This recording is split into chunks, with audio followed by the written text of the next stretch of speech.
glass box, right? And it's divided in two, and one half is a vacuum, and the other half has a gas in it. When they remove the divider between them, what happens? What do you think happens? Will it all just become a vacuum, or will it just completely just stop being a vacuum? Either one of the two. What actually happens is the gas fills whatever space it can in all directions. Well, that's okay, so as soon as they remove the... What's that? That's just basic diffusion, though. Gas moving from a space in the room to a different space in the room. Right, but it goes from high pressure to low pressure. Okay, Yeah, it always moves diffusion. that way. Right. So, yeah, a gas will move into the vacuum. What is keeping Earth's atmosphere, which is made of gases, from going into the vast vacuum of space? Why hasn't it dissipated completely? Could it add something to do with gravity? How does gravity hold down the atmosphere but not keep, say, smoke from rising? Because surely certain gases could be lighter than the other ones. Smoke is heavier than air. Is it? There's particles in it that are heavier than air. Mm-hmm. Or like? What like? What's in smoke? It depends on what you're burning, I guess. Yeah, I mean, yeah, it depends. See, but there you the go. thing then. is, Depends what you're burning. So you could be burning something. But it's still different. You could be burning wood, or you could be burning plastic. So it's going to let off different gases. Right. So then what about clouds? They form particles. Water vapor. Molecules. Yes, water vapor. It forms around particulate matter in the atmosphere, and it kind of sits at various levels, and it doesn't go anywhere. I mean, it goes sideways, but it doesn't go up or down after it reaches a certain height.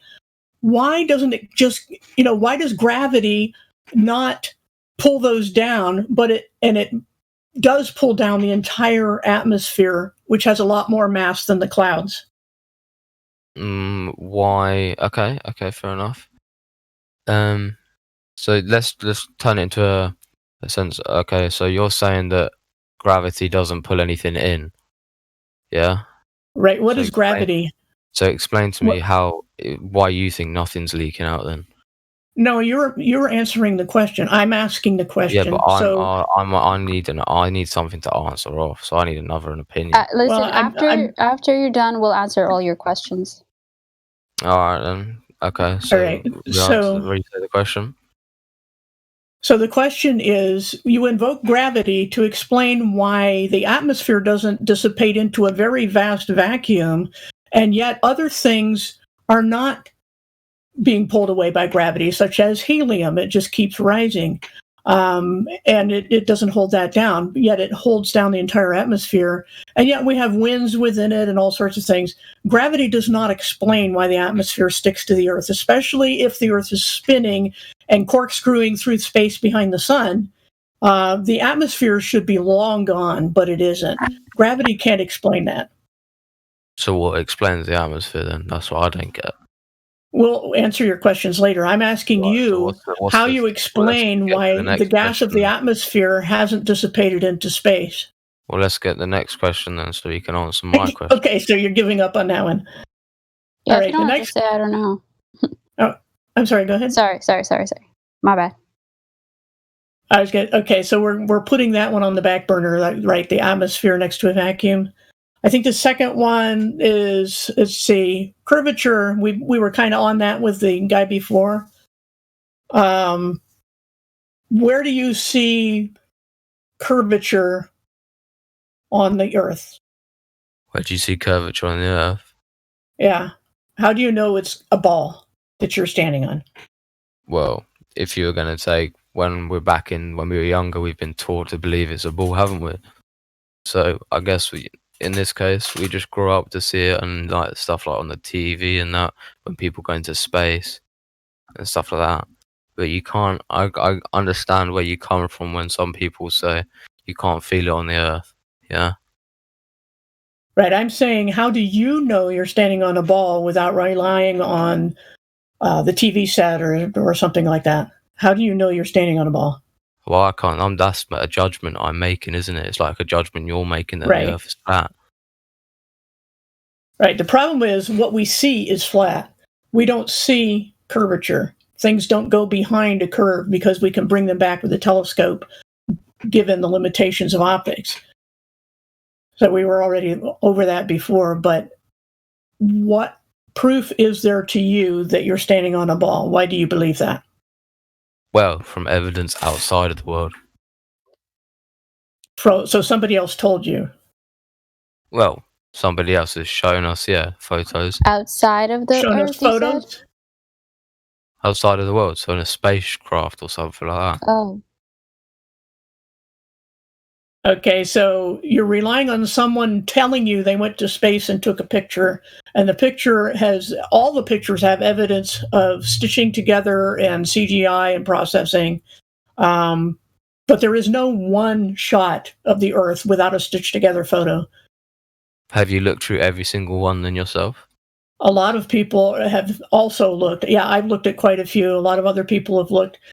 The burden of proof would be on you to find one that is not stitched together among all the millions. I mean, there's probably many hundreds of thousands of photos, More and than not that. one found yet. Yeah, well, find one. There's more than Why that are photo. none of them? Why are they all composites? Why they're all composites. Yeah. But I'm sorry to interrupt, literally, but before they went to space, they had to have measured the curvature, right? So who has Why measured? would they have to measure the curvature? Well, they have to know the radius, orbital mechanics in order to launch their rockets up into space, right?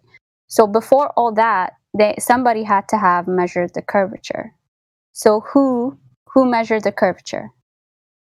Can you give tell us me, but surely if you're taking a rocket into space. No. I don't believe that there is curvature. So because I can tell. I can tell this is a flat Earth. This is a flat Earth. Yeah, obviously, right.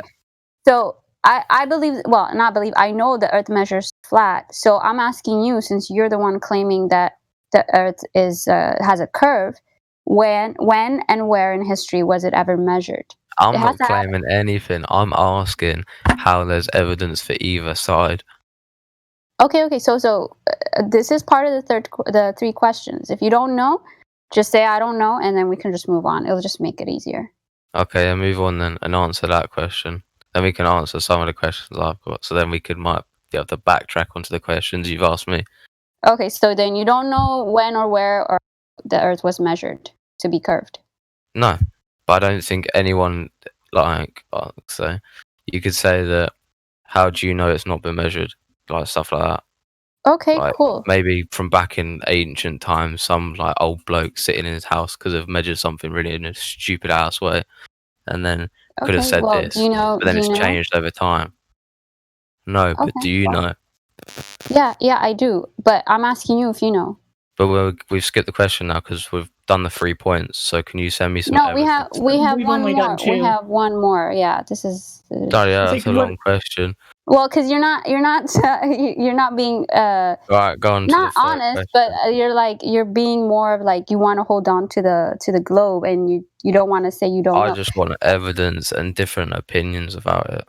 Okay, we can do the last question since he concedes about the curvature. So we did curvature, we did gas pressure next to a vacuum. I think, what's the other one? Spin? Axial rotation, yeah. Axial rotation, yeah, I knew it was something like that. So, supposedly, in your model, the Earth spins on its axis. How can you prove that to be true? I'm not a scientist, all right? Like I said, I'm here to learn. So it spins on a what? It spins on an axle. Axis. It spins on an axis. Do you know what that is? Yeah, I know what axis is. I've done graphs and I know what that type of axis is. Alrighty. Right. Has there ever been measurement of the Well, I actual guess there could be measurements for speed, maybe if someone's outside and they're looking at it, into it. But then, what would the Earth be rotating on if it was a disc or a flat or a semicircle? That's what I don't get. Because if you're asking me questions about the curvature, like how would it work differently if it was a disc? Would it still be spinning? hold on. So are you going to concede to the actual rotation? You don't know how. You just think somebody had done it, correct? I don't think anybody's done anything. I'm just asking. Yeah, we can skip that one if you want to answer what I just asked. Well, here's the thing. It's like you're not answering any questions, but I want to know if you know anything about what you've learned in the past. I don't know how old you are, but all your life, basically, about the globe. These three, like I said earlier, these three basic fundamental things are a necessity for the globe to exist, right? So the curvature measurement, you have to have a curvature measurement for a ball to exist. And so far, we've done the measurement. Many people have done it. You can do it yourself. The How Earth do I do it measures myself? flat. The Earth measures flat. How do I do it Okay. myself? Oh, how do you do? Anybody want to go through that with him? On You what can now? use I'm making. Go ahead. how you can see whether it's flat for himself. How can he measure it? He says. Well, the easiest thing would be to get, say, spirit level or a plumb bob if you want to do the vertical thing, and see if you can find any deviation left to right, say looking out to sea where there's not a lot of topography on to worry about, hills and things, and see if you can find any dip from left to right. Okay. That'd be cheap and easy, simple. Yeah, okay. Alright, okay. Right, so let's answer my questions now. We Okay. are answering your questions. Alright, I got another question, right? So wait, we're not done though. We're not done answering well, this I thought that was question. a free fucking. I thought that. Sorry, language. No, I thought that was we're a free answering point. the question you just asked though. How can I Oh, measure okay. the flat Earth? Yeah, I know. You go to the sea with a spiral. Oh, okay. All right, Cheapest fine. way to do it. Fine, we can move on. Alright. So, what made you start thinking that the Earth was flat? Like, when did you start breaking it down and stuff? When did you decide to look into it properly? And what claims and evidence should be trustworthy and shouldn't be? If you think that NASA and all that are lying, how can I not tell the stuff you're saying is not lying? How can we trust anyone who You can provides go any and measure these things information? yourself. How do I Yeah, you measure can. the whole world though? Bro, you You don't literally have to measure interrupted the whole us thing. when we were explaining how to measure the Earth, and then you're asking the Well, you've same just told question. me to. You go for a sea with a spirit level, Yeah, then why are you asking the and then same look question, either bro? side. But then, how do you know that works? What? Because How we've do you done know that it. works? Where's the evidence? Where's the evidence you're right, or where's the evidence NASA's right? You could Hey, both be everybody. wrong. You could both be right. Did Yeah, you well, listen? one of you could be Hi, right, one of you could be Jen. wrong, or both of it completely wrong, and we get something else You completely need to different. listen a little bit. You can't Owen. just You lump have us like to that. Owen. If Yeah. I've been listening to you girls for a little bit, and what I'd like to say to the gentleman speaking right now, this is a process for everyone because essentially what you're doing is investigating two different paradigms. And so I'm just you yourself are going to have to ask the questions and seek the answers. I mean, we but that can, surely, if do you're the some. I mean, we teachers can't. about this, you're the ones that are Well, pushing we're the not. idea of the flat Earth. So you should be Well, explaining it to me. but I this shouldn't have is to your seek out the answers journey. myself. But it's not a Your journey. life. It should Your be life is something. your. Stop interrupting her, bro, please. But I was just Yeah, talking I'm trying. about something, innit? Well, Alright, if carry you on then. came in here thinking that you were going to be convinced, you're here at the wrong time, I think.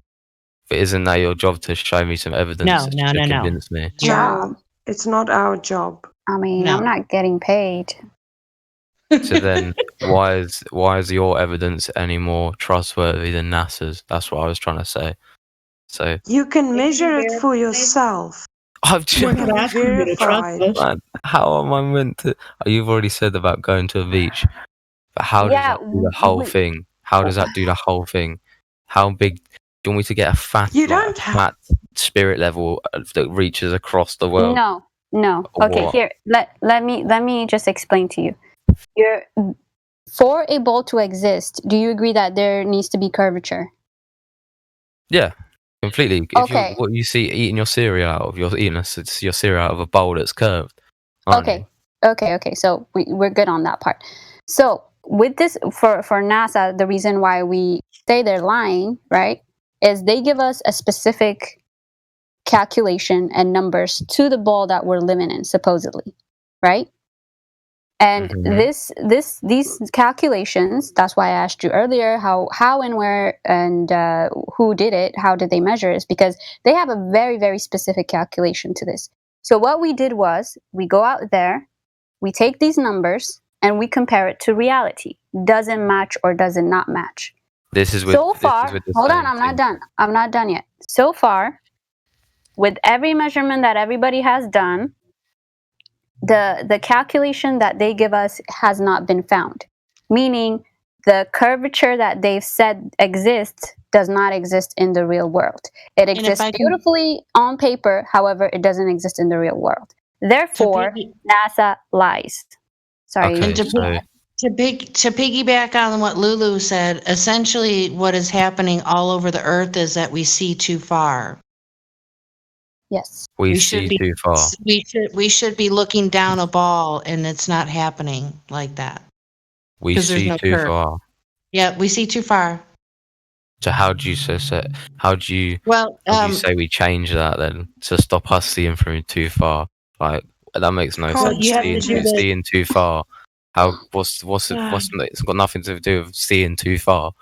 That's just the human eye seeing. No. Sorry, go ahead. What? That If makes there's no a sense. curvature, you shouldn't be able to see that far. what Lulu was saying is that if you do the math, it doesn't comport with reality.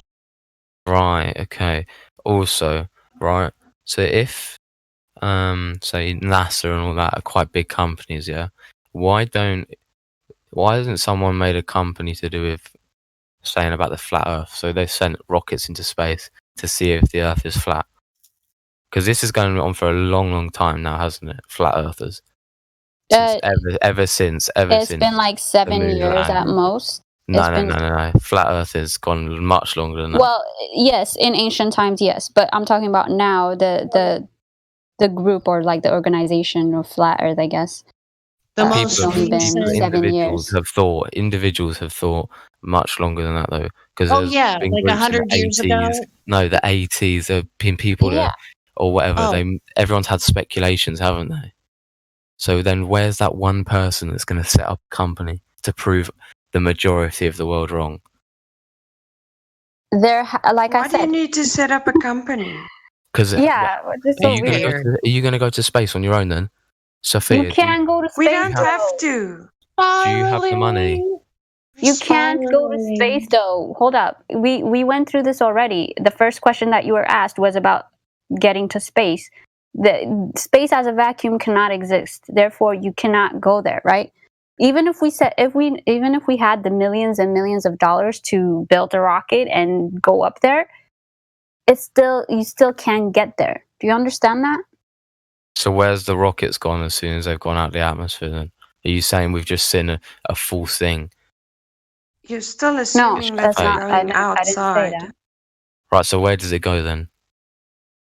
If it's not going outside. So whenever you see a rocket launching, it makes like a projectile, right? It goes to the side. It never really goes all the way up straight. So there are theories and speculation to where these rockets go, but at the end of the day, they're speculations. We don't know where they go. Exactly, it's a speculation. Yeah, but it's not going to space because space as a vacuum is a violation of natural law. So it's a violation of natural law. Yeah, and literalists tried to explain that to you earlier. I highly doubt you were listening or understood, but surely loads of things have broken natural law before. Like what? The whole entire human race, pretty much. I have a question. What? Do you understand what natural law means? Do you understand what that means? We shouldn't be as intelligent as we are. So you Do could you? count that as Oh Hold natural law. on. gosh. Hold on. Talking I about have a evolution. question. My gosh. Yeah, that's way off topic. We're But it's talking still about natural the law, isn't laws it? of We're still talking physics. about natural law. The laws of physics. Do you know what they are and why they can't be broken? Is that the shit that must what goes up must come down? The laws. The laws of physics. That is physics, isn't it? Sure. What Yeah, must it's not the what sum goes up total of must it, come but down. I'm asking you, do you understand that laws of physics are laws because they're observed and they are never broken? You So can't break natural law. So that's what I'm trying to say. So where do the spaceships go then? Do they go off to sea or what? Do you know where they go? If they Tell can't us. break the law. Wait, you're saying that they have to break the laws of physics? Well, that if you're going on about it like that, right? Wait, okay, If which you're going on law? about Which like that, law are we talking about? Which law? Can you? You said the laws of physics. You said Yeah, the laws which of physics. Which law? Which law? What do you mean? You haven't said anything but the laws of physics. And yet you're convinced that And they then can, natural- then they you said can break natural this law. law. Yeah, And you there said are natural many law. natural laws, bro. Ladies, I Sorry, have a Jen. question for our gentleman that seems to be going in all directions. but- I'm here to learn, and I'm not learning anything right now. That's Okay, because well, you you're seem- trying to you lead seem- the discussion. Yeah, you seem to be a little bit confrontational, possibly. What? Like I've you been don't seem to listening want to have a happily. discussion. You just want to say "nuh-uh" to everything. No, I'm taking everyone's opinion into thingy, like into. Well, into I was like, going to into my ask brain, you what like, I was going to ask you what your purpose is for being here. to State your learn, to think why could it be an actual flat Earth? Okay. So There where's are I want things that some- you can do for yourself and do You've your already own said that. research. And do your own research. So so tomorrow you want me to go down to the sea, right? Yes. With a spirit. Yes. Why not? Yeah, and then see if there's curvature. Yes. Sure. Yeah. And if okay, then I'll come back here after I've taken a photo or something, or Yes. recorded myself doing it. Yes. Right. Okay. You just have How to many use people in this? And if you take a photo, make sure if you have like a 50 millimeter lens, it's the least amount of distortion. Otherwise, we need to know what kind of lens you got so we know how much of that is lens distortion and not actual curvature. Right. Just So be you careful think about lens that. distortion can affect it as well? Yes. Right. Okay. and you just want to be sure to use verified locations for distance. Where's a and verified calculation. location? Wherever you're at, you need to let us know what you're looking at, the distance to it. Yeah, right? coordinates. Your Yeah. eyesight, your height, your eye height. Oh my gosh, your eyesight height, whatever. All that, okay? And then come back Right. and let us know. Hmm. Okay. And then if that doesn't play out how it's meant to, if something messes it up, then that's on me, or is that on something else? And you need to let us know the atmospheric condition. You need to let us know the atmospheric condition. Yeah, and I've done everything right. But Roger, if I'm it's still, gonna mute you. if something fucks up, if something messes up, then what happens? Like, how do I know it's a foolproof plan? What do Why you don't mean you if go something there, messes up? do If it, it and then doesn't come bring back, back- and then we can discuss it. Okay, yeah. So I do it, record it, find out the atmospheric. I can't say it now. Atmospheric condition. Atmospheric conditions. Yep. So I need to do the coordinates, and then I need to do the distance that I'm looking at and my Mhm. height. Hmm. Right. Yeah, then- do all of that. Bring all of your findings, your calculations, and then we'll discuss it. Let's not go into hypotheticals. Right. All right. Okay. I'll do Perfect. this. I wanna see what this is all about. Yeah, man. And we tell everybody here, like, don't believe us. Go do your own research. A lot of people here, you'd be surprised, came here to prove the flat Earth wrong, and came back and be like, "Well, I'll be damned, it's flat." So you might be one of them too. Yeah. All I want to do in the future, and all I want to know in the future, right, is I want someone to step out of the part of what we just said is an organization of flat earthers and take the first step into making something like creating the big leap of saying it, like going against NASA and all that, not little things like this. Because in comparison to a big company, this is quite little, isn't it? No, it's not. This is a big thing because this is the basic thing that they rely on, right? So if your foundation, your basic foundation is wrong, then you have nothing to stand on. So why would I need to go to make a big company for what? What's the reason? Because then surely you could prove everyone wrong and then you correct the world on their wrong ways. But the simple calculations that we do are proving them wrong. So but there's no need. They're not going to take into consideration the simple doesn't matter. I don't care what they take. It doesn't matter. They've been falsified. They've been proven wrong. It's up to every individual to look into, to it themselves. But and surely Lulu's right. If you want more individuals to look into something, surely you need to advertise it in a bigger way. And like, how do you think NASA have got such a big following now and tricked people? Maybe is what you'd say. You tricked and lied to people. Now you're getting into motive, though. We're talking about taking measurements. Yeah, I know, but surely we've got to have a motive to do it. Like, if you want people to join, well, it doesn't matter what the motive is. If it's a lie, it's still a lie. Mm-hmm. All right, okay, fair enough. Yeah, but I just want to make sure that either way, I'm not convinced by anything. I'm not convinced by one side or the other. Yeah, the I want to find out the truth. For truth. itself. The truth speaks for itself, man. Okay, so surely and there are organizations that they're not as big as NASA, obviously, but there are organizations, the FE Corps, Field Engineering. They've done measurements. There are a bunch of engineers that do all types of experiments. And they've done measurements. Thorough documentation. Mm-hmm. Mm-hmm. And so so the thing is, NASA we're never going to be as big as NASA because they get like 50 billion something a day, or 20 something million a day. I don't know the calculation. They get a whole bunch of money, right? Oh yeah, but they also, to be fair, they've also used the money to push their cause, haven't they? So they've been smart about it. But we're not trying to be like NASA. We hate, well, not hate. We passionately dislike NASA, right? So we don't want to be like them. Why would I want to be like something that I dislike? I don't think anyone would, but that's not the point, is it? It's not about disliking or liking something. It's about bringing evidence to the table. We have brought evidence, and you're just not accepting it. I'm not saying you haven't. I'm not accepting anything yet because I'm not accepting neither side of this. Neither side of wrong or right. I'm not saying you're not wrong.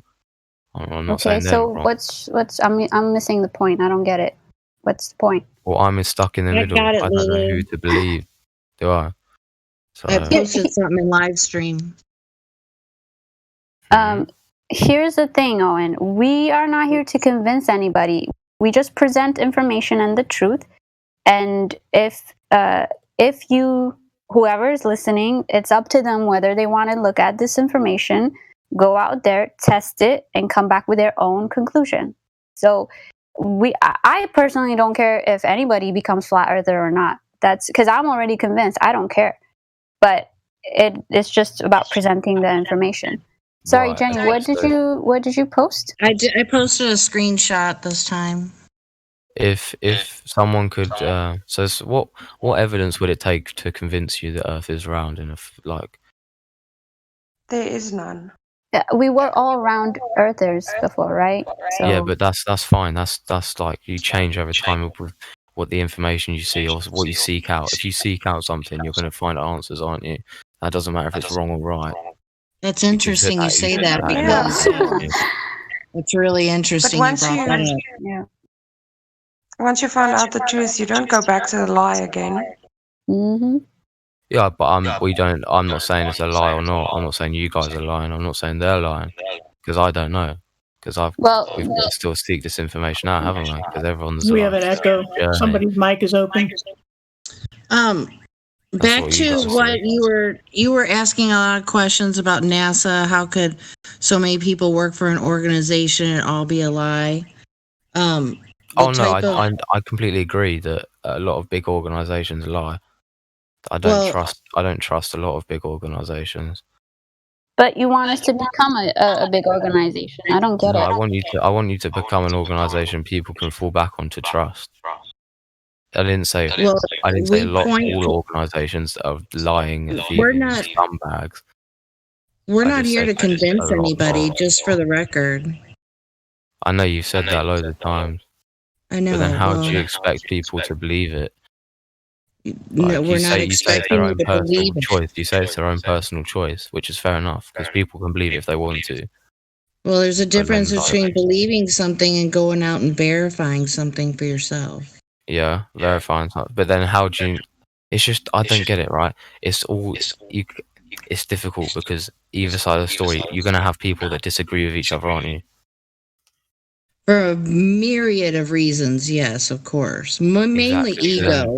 Mainly ego is what Yeah. people. But then both sides of the debate argument about. have big egos, don't they? People here can have big Right. egos, but people in NASA can also have big egos, can't they? And I don't know if Is I'd there use a that point word. to any of this? Yeah, what is your point, bro? Yeah, I'm just true. saying I don't trust either side of the story. Okay, we're not asking you to trust us. You've already agreed to do the experiment. Go do the experiment and then come back and then we'll discuss it further. Right. Okay. Have you got some links I can look at and stuff like that to read now? Probably Yeah, Indio's. Sorry, go ahead. Oh, I was going to suggest Indio's. Doesn't he have a wiki page? Yeah, Yeah, I I could don't put know the link about that. The but observation. That's a good one. We got a bad echo still. Somebody's mic is open. I think it's Jenny.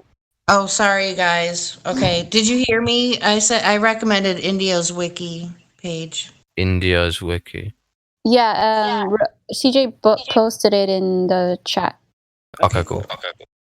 And also, there's if you scroll all the way down, you're gonna see a whole bunch of information about pretty much almost all topics.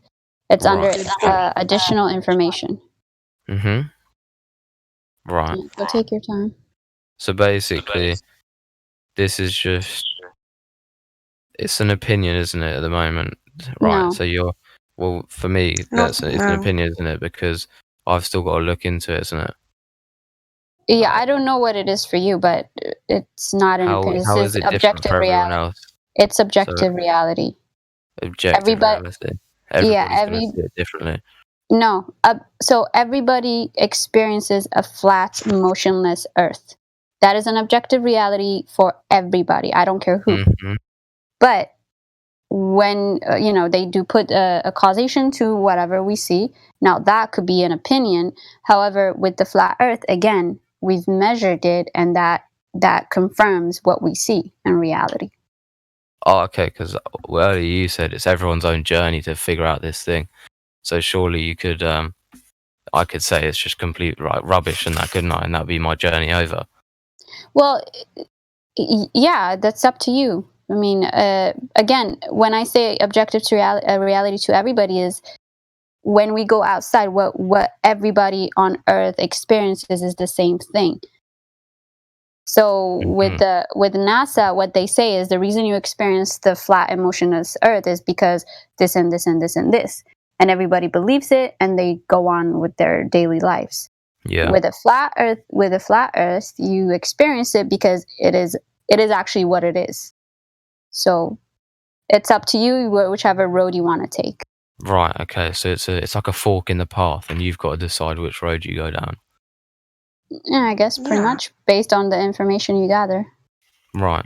What if, for say, someone was trying to, I don't know, change their mind about it, and they gathered the wrong information? Surely that could lead down to something completely different, and that would mess it up. Here's the thing: if you're going to go by what information people tell you, because you keep talking about like scenarios where someone can run across some different information, or it being someone's. So this is the thing: it's not just with flat Earth, but with anything, right? Yeah.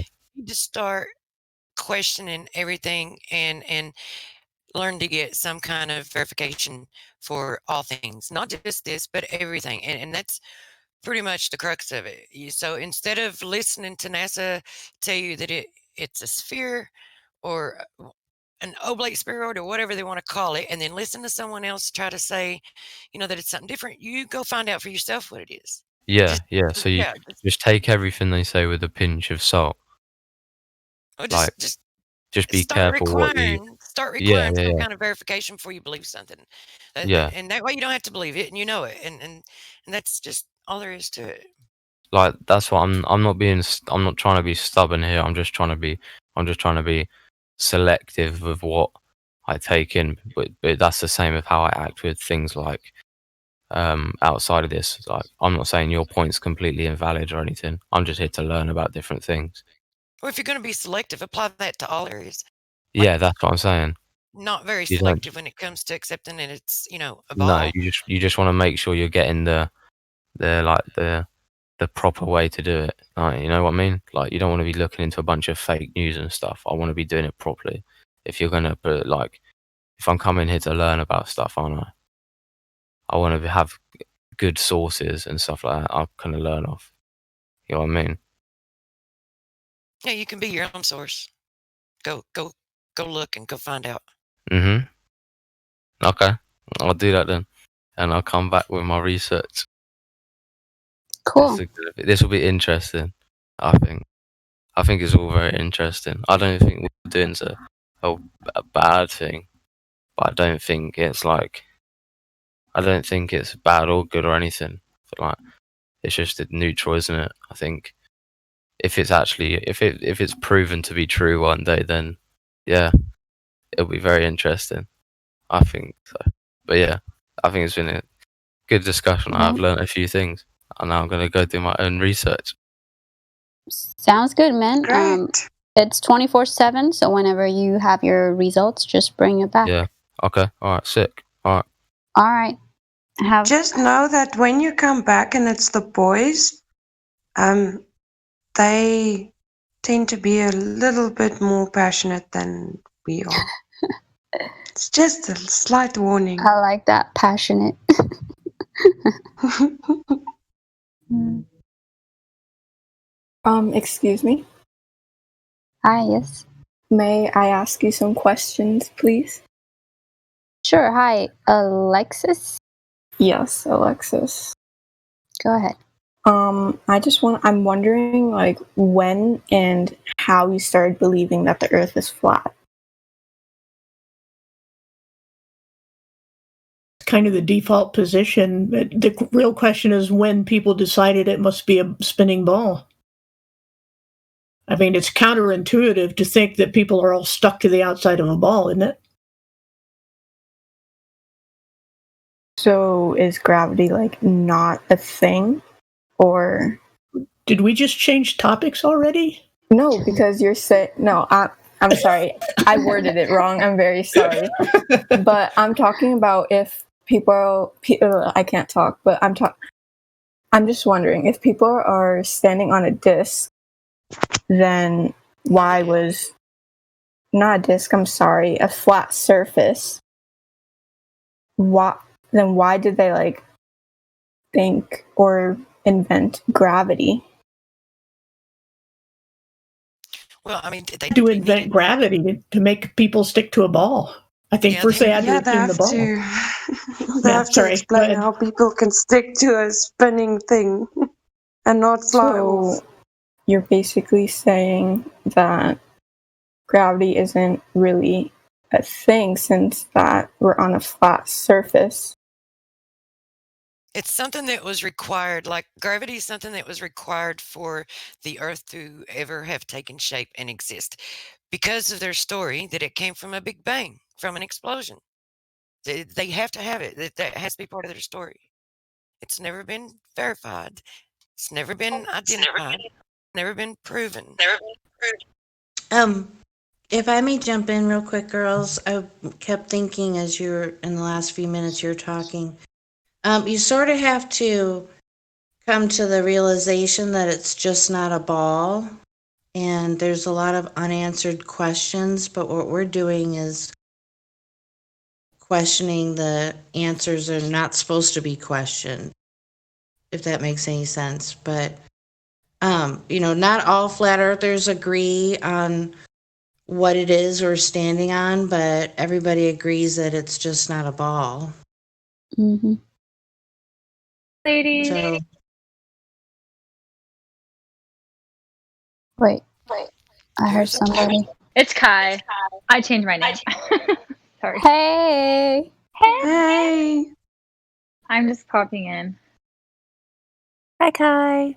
Good to see you. Hi, Dandyland. I also have another question. So, do you have any like sources to prove that the Earth is flat, or is it just all like self-found or something like that? Well, there are a lot of things you can look at, videos and things, but the best is to go and do it for yourself, because then you know that no one is lying to you. How do I know if you're not lying to me?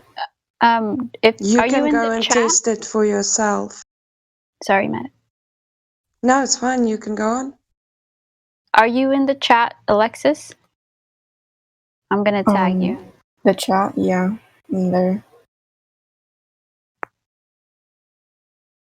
You see it? Yep. Oh, okay. So Roger posted some links 15 minutes past the hour. It's just one of the few, or one of the many proofs that the Earth measures flat. All right. Thanks. Yeah, it's like 100-something pages, so take your time reading it. Yeah, and it's best to question. It's best to, if you. It's good to question us, but it's also good to question other sources as well. Like if they, when they're telling you that it's, a spherical shape in space, like you should question that too. You should question everything.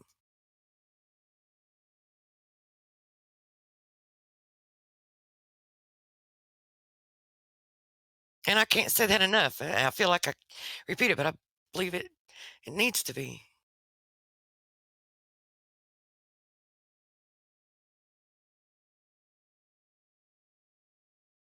Then can you explain time zones, seasons, stuff like that?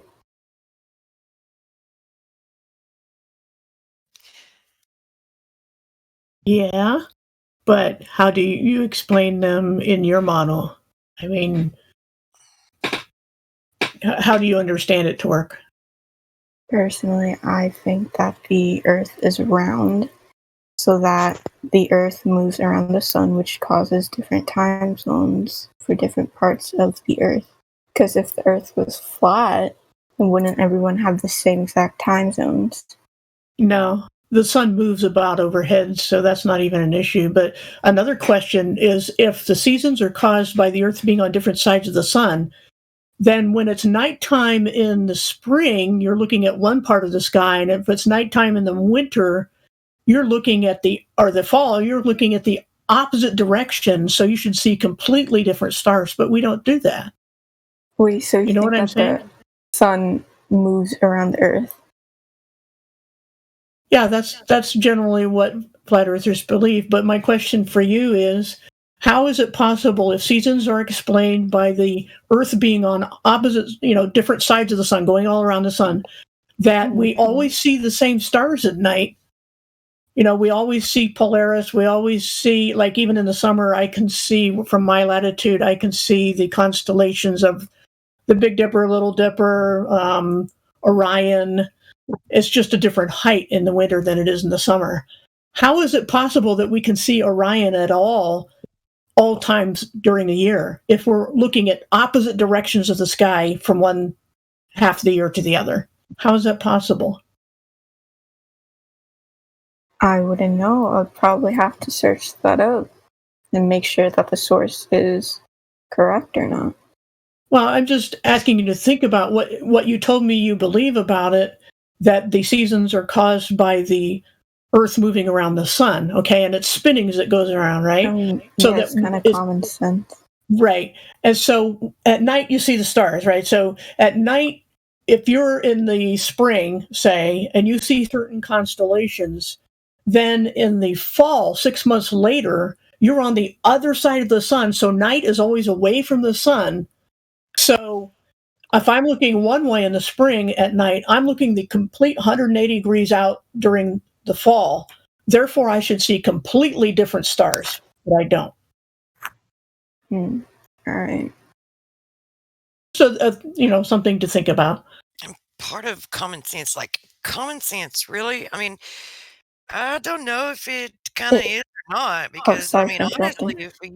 honestly, if you're referring to common sense as in logic, we would have never bought the heliocentric model in the first place, because when you observe the sun, and just for clarification, because I know it was when you mentioned it earlier, you mentioned so instead of the Earth moving around the sun, that the sun moves around the Earth, and it doesn't actually move around; it moves over the Earth. Like, it does move around, but it moves over the Earth, like it travels overhead. And if you use what you want to call common sense, which I argue that it's not that common, but if you use logic, then we would have never bought it to begin with, because you can tell by the hot spots the sun creates and the crepuscular rays that it's definitely much smaller than they claim and local. Well, why does school teach us otherwise? Is the school teaching us lies? It's basically what I'm trying to say. Well, Yeah. They lie about everything. Go ahead.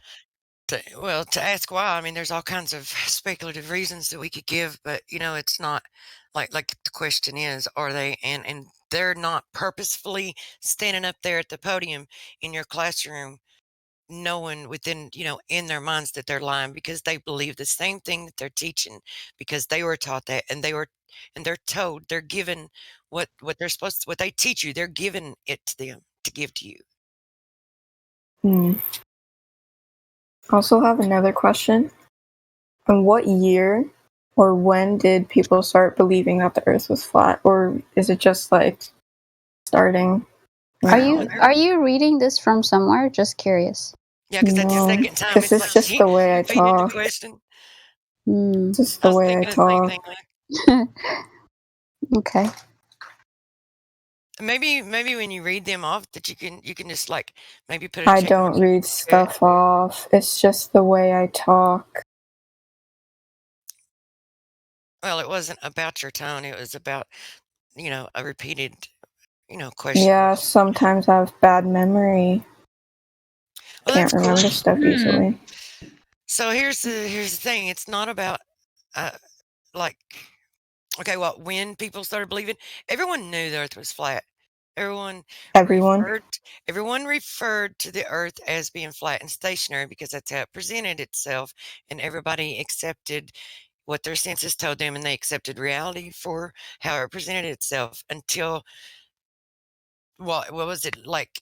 I don't remember how long ago exactly. Maybe if one of you ladies can remember, you can correct me, but it was around about 100 years ago. I think they started trying it about 500 years ago, but they actually succeeded, what was it, a little over 100 years ago?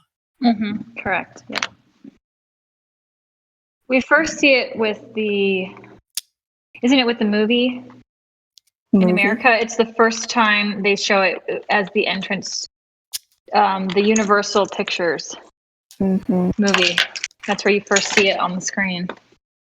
I think it started in 1500s with Copernicus. I might be mistaken, but I think that's. I think you were looking for a time frame. I think that's somewhere around in the 1500s when the sphere Earth idea really started to take off.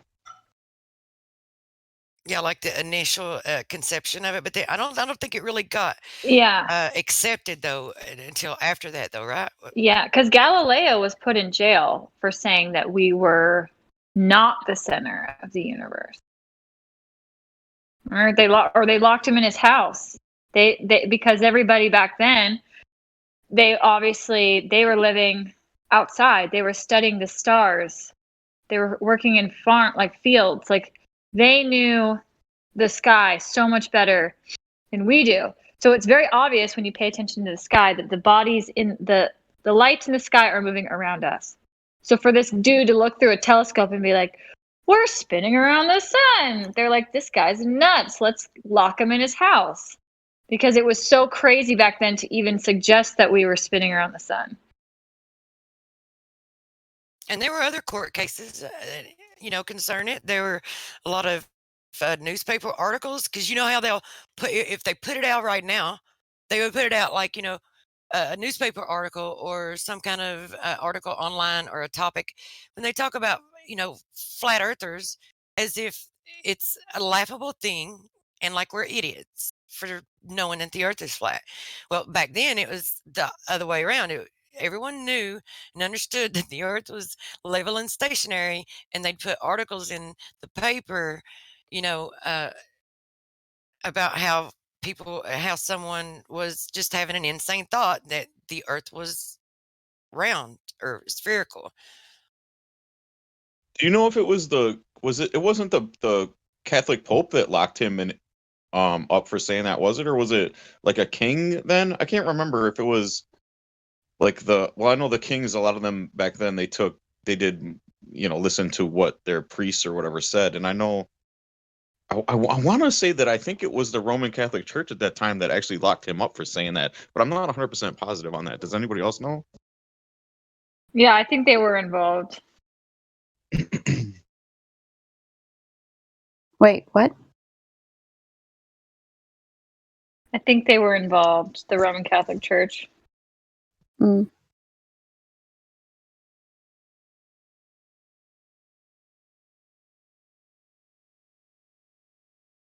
Can I say something? Mm-hmm. So, sunsets and sunrises happen at different times depending on your longitude. So, if the Earth were flat, then wouldn't someone in New York and someone in Los Angeles, wouldn't they see the same sunrise and sunset exactly at the same time as one another?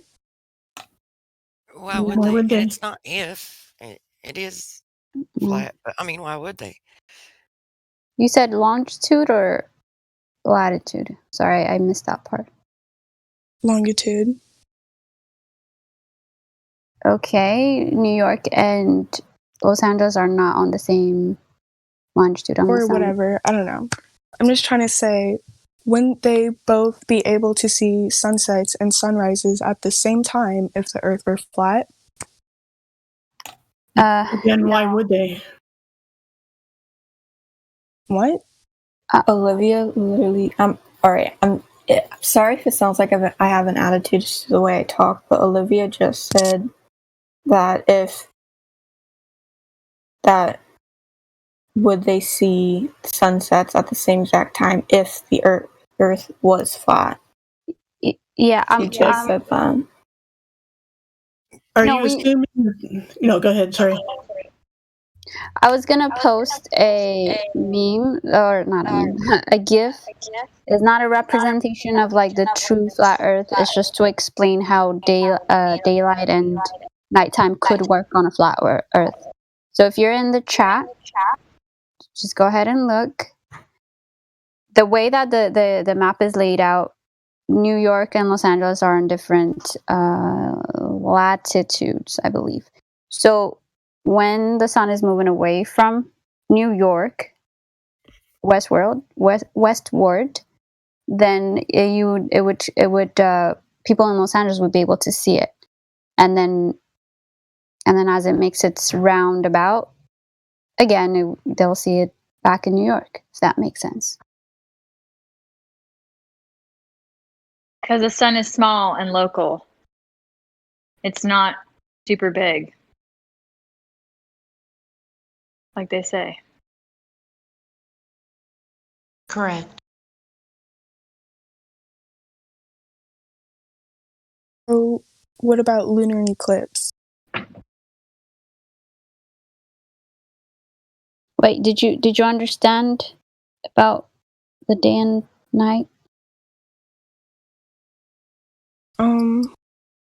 Where can you at me? Cause yeah, you're gonna want to look at this, because these are good questions, but everything that they've told you, the stories and the explanations of why these things are happening, you just like you think they're happening because you've been told a silly explanation, but when you actually break it down and you look into it, you realize it doesn't work. Yeah, Like, I just yeah. tagged both of you, so if you get a chance, just look at the GIF that's posted 3 minutes past the hour. I think it was Kai that was talking just now, and a word came to mind when she was talking is what she described was called an anomaly. You see that a lot in science now. You know, Yes, like, thank you. Yes. yeah. So, like how we only see one side of the moon. So that's kind of an anomaly towards the idea of the heliocentric model. That gravity causes it to spin, and it just seems it's just coincidental how some things are explained. So when you investigate it for yourself, you should question. Like with this lunar eclipse, like can you explain to us how they work with the globe model? Because I just want to understand your level of how much you know about this model that you're arguing for, or not arguing for, but kind of representing right now. So when you're asking us about lunar eclipses, can you first tell us how they work according to the heliocentric model? Are you talking to me? Of course, yep. You want me to explain it how? I would like you to first explain how you are taught in school with the heliocentric model how lunar eclipses are working, because you're saying, well, how do they work on a flat Earth? I just want to make sure. No, what I'm trying to say is, okay, so we know the Earth passes between the moon and sun, and when that happens, sun projects Earth's shadow onto the moon, right? So when this happens, you can see the Earth's shadow if you look at the moon. You'll see it's a round shadow and not a flat one. Okay, great, thank you. I just wanted to make sure you understood what the explanation is before we talk about how it doesn't work, right? Because if you didn't know how they worked, then what we would say is completely, like, it would just go over your head. Make sense? So you brought up a really good point. You say, well, the Earth has to be round because the shadow that appears on the moon is circular during the lunar eclipse.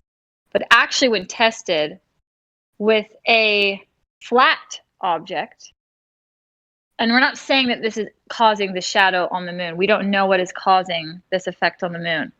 But just so you know, a flat object will actually cause that circular shadow, not a spherical one. When they try a spherical object trying to eclipse or get in front of the light, it doesn't actually create a circle on the moon.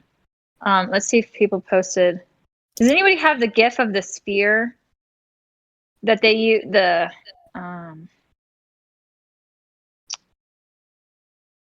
Let's see. I might have the one of the flat object. The sphere for what? Where they're using like a spherical object to try to create the shadow on the moon, and they show it makes like a pear shape. It doesn't even make a circle. I think at the end of that meme that I just posted, it's got like it shows a little demonstration. I don't know if that's a demonstration that you were talking about, but it's kind of short though. It's pretty quick. Okay, here's the one I have of the flat object. They're using a ruler. Oh man, is it not a GIF though?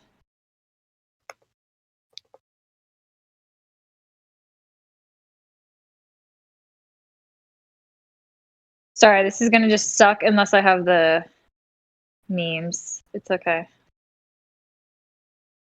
Yeah, and go ahead. Oh, I didn't have anything else to say. So regardless of what shape you think the shadow is or how you perceive it, it's like, do you see? I think who was it? Mac Joshua posted it at 5 minutes after the hour of the Selenian eclipse.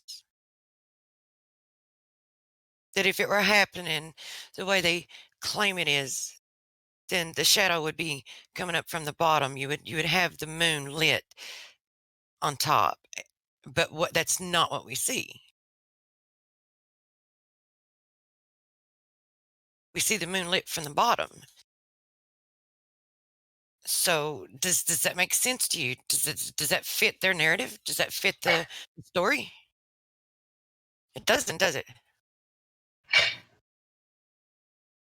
What are you trying to say? Well, I'm not trying to say anything. I'm just straight up saying it doesn't fit their story. Do you see it? What's not clicking? I don't know if she knows yet what a Selenian eclipse is, because they don't teach them in Yeah. school. They just teach them lunar and solar. So a lunar eclipse, a Selenian eclipse is like a lunar eclipse, except it's unique because it's for a lunar eclipse, but in the moment, you can see the sun and the moon in the northern hemisphere above you while the eclipse is taking place. And so it's on the topic of lunar eclipses. The problem is NASA even admits, and I'll post the article on from space.com, that this is impossible. The shadow, they even call it an impossible eclipse. Like Truth is saying, the shadow should appear one way, because based on this alignment of the balls in the sky, okay? But the shadow actually appears the other way, and this should never happen. And that's why it's called the Selenian, aka the impossible eclipse. But it's kind of funny, they never teach you that in school, ever, because that one they don't want you to know about. Because think about it, like, you're standing on, let's say you're just standing in your room on the ground, and there is a light, like a ceiling light, okay, in your one corner of your room. So you're standing on the ground, ceiling light in one corner of the room. And then supposedly the ground that you're standing on is casting a shadow from the light that's above you, casting a shadow, and that shadow is bouncing up and eclipsing another ceiling light on the other corner of your room. It's impossible for the object that you're standing on to cast a shadow on something that's above it, when the light source creating the shadow is also above you. Like, that's a shady shadow right there. That does not happen. It doesn't work. Okay. Hey, Kai, I loved what you had to say, because with the most recent solar eclipse, there were two problems with that. I never investigated it a lot myself, but from what I can recall being discussed was that the path of totality, the shadow is too small, and it was going the wrong direction. Oh, wow. I didn't know about this. That's just another impossible. add to the list of impossible things. Right. That's good, though. We never make the arguments for solar eclipses, so that's probably a good one to bring up if there's, more sketchy things. With the impossible eclipse, I mean, it's not the only anomaly, one of many, for what should be referred to as the old heliocentric model. I mean, seriously. There are so many things that don't pass the smell test, folks.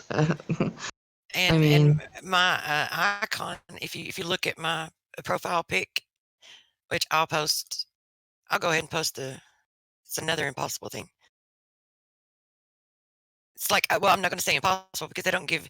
There's no explanation for it. You can straight up see the clouds through that. Wow. That is like amazing. Kind of, that's like a. Yeah, I know. What's the name of our guest? What's her name? I just want to tag her in this text so she I can think see it's this. Olivia. Olivia, okay. It's exclamation mark Olivia.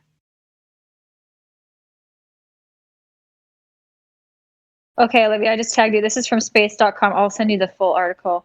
But it says Selenilian, a phenomenon that celestial geometry says cannot happen. Mm-hmm. So when we have these things, right, it's like we know that they're happening because in reality we're experiencing them. We are experiencing all of these things, but the explanation isn't what holds up.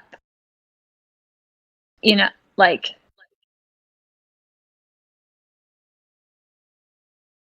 we're not denying eclipses, we're not denying seasons, we're not denying time zones. We realize that there are things that we can document, things that are actually happening in real life, and the story they're telling us in school doesn't equal into the reality that we observe.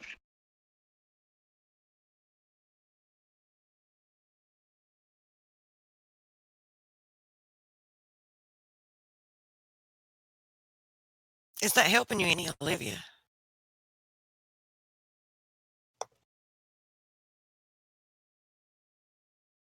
I love that beloved Caddy said, that damned reality. If it wasn't for you meddling kids in your damn reality, that's what I think. I can hear like Neil deGrasse Tyson saying that, like when we bust him, like in Scooby Doo, you take the globe off and it's like Neil deGrasse Tyson underneath. Weren't for you flat earthers and your damn reality.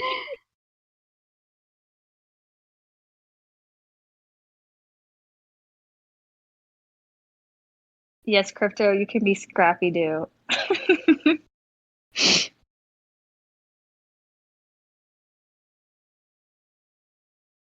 All right. I hope that answered your questions, ladies, Olivia and Alexis.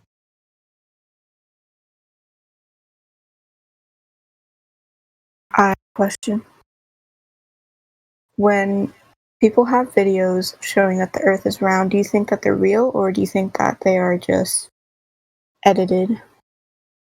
I don't know of any videos actually that anybody's got of the Earth being round or spherical, as you would say. Yeah, without using fisheye lens? I could find some videos and send a link of it if you want.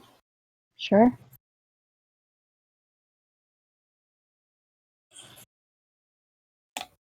Be sure and tell us what lens they used.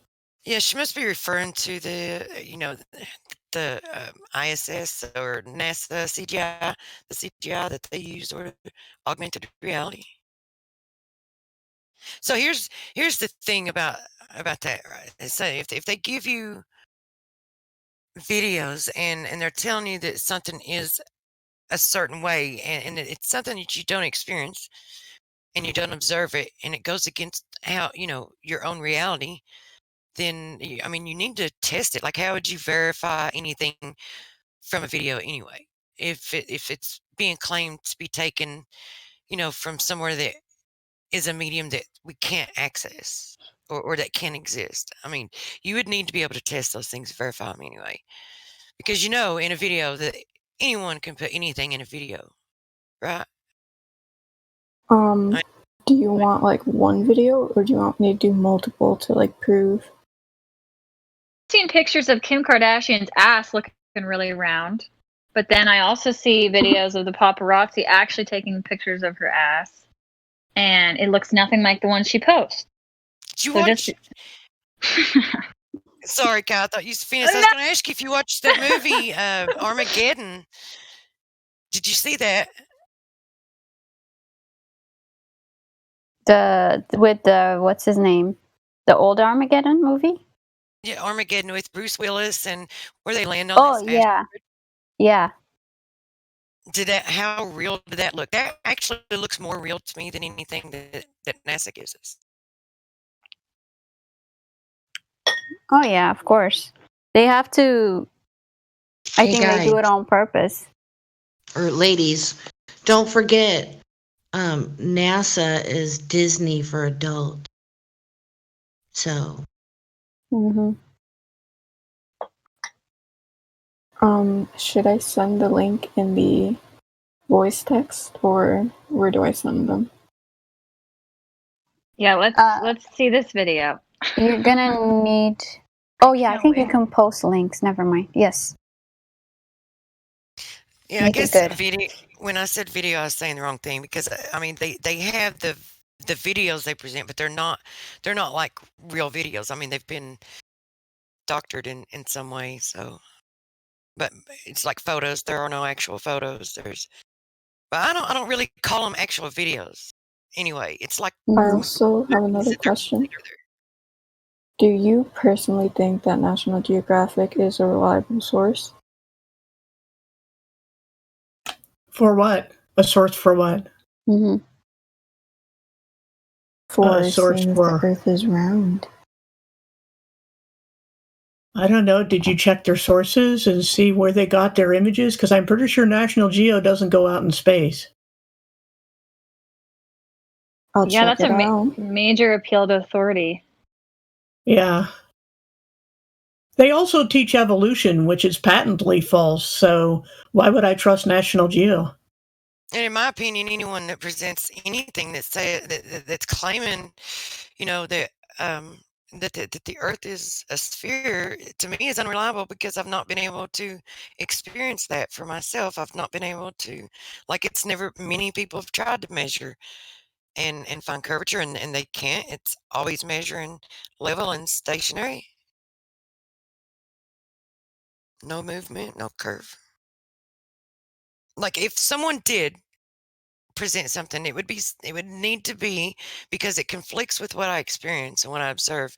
It would need to be something that I can go out myself and I can test it and verify it. And sorry to interrupt. I was looking at the video that you sent. I was trying to find information about like the equipment that they used, how high they went, and it's not given. Do you mind if I don't know where you got it from? If you can give us that information? I'll go check it out. Thanks. Wait, did we get the video of the round of the Earth? Yeah, supposedly the curvature of the Earth was seen by this guy. Oh, did they post it? Because I'm about ready to throw my flat Earth Oh yeah, title away. She posted I'm almost ready to quit, guys. 20 minutes after. Oh, she posted at 4:20. Mm. Ooh, That's okay. my time though. Never mind.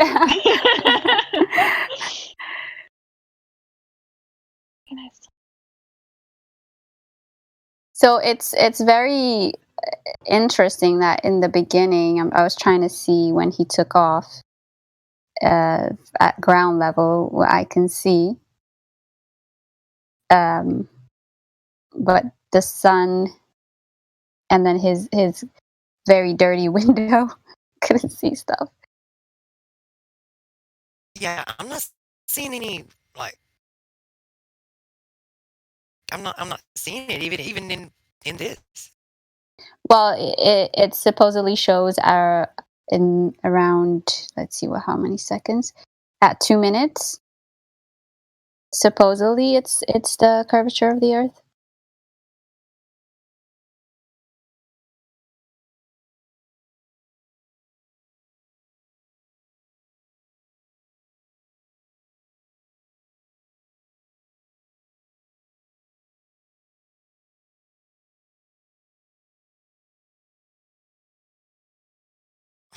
Yeah, it looks like they're using some kind of fisheye lens or something. So here would be my Mhm. question, just on at this point on this little bit of this video.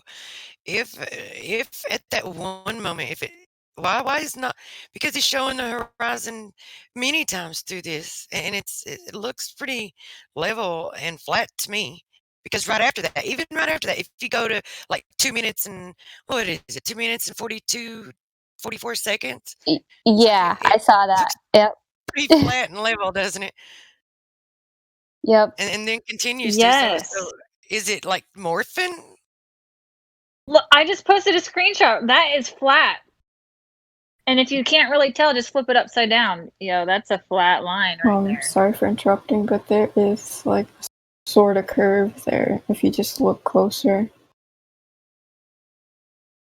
Screenshot I just posted is flat.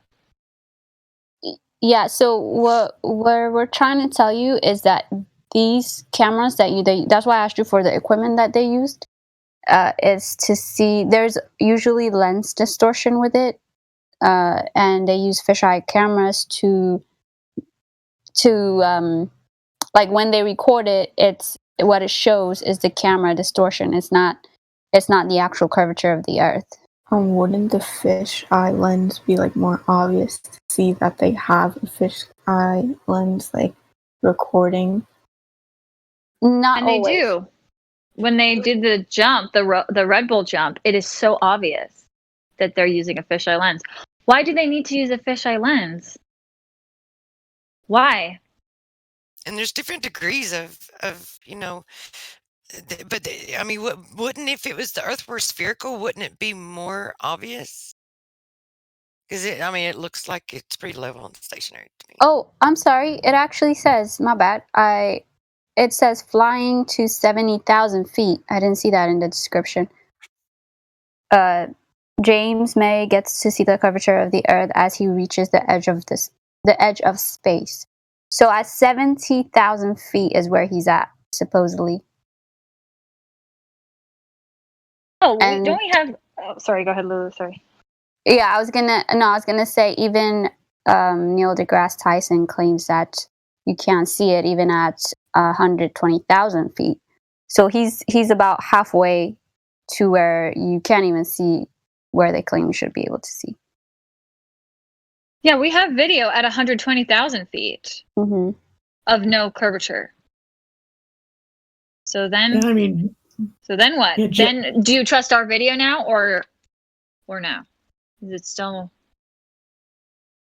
Because now we have a video that's higher that's showing flat. So does that does that help you out, Olivia, or is it still hard because we're not It's Alexis actually. Oh, sorry, Alexis. Yeah. Which video? Is it the one posted by 120,000? Let me get it. If anyone else has it, please post. So Alexis, the thing is, we get a lot of these videos that see curvature at a certain height, and they claim that even at the distance where the ISS is at, you wouldn't see a noticeable curvature, and the ISS is at what 200 something miles up, right? So why are people seeing curvature at 30,000 feet, at 70,000 feet, at 100,000 feet is the main question, when the heliocentric model claims you can't see curvature at any of those heights.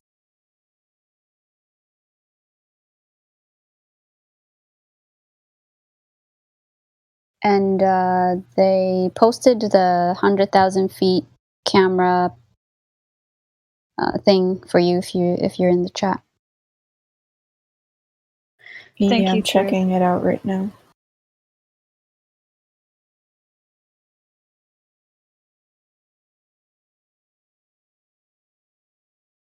So what do you think about this? About these videos and photographs? Me? Yeah, that's being posted where... Oh, I'm still checking them out. Okay, take your time.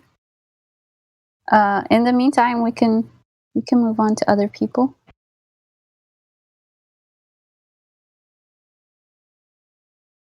I see that no chit Sherlock is here. You've been here for a bit.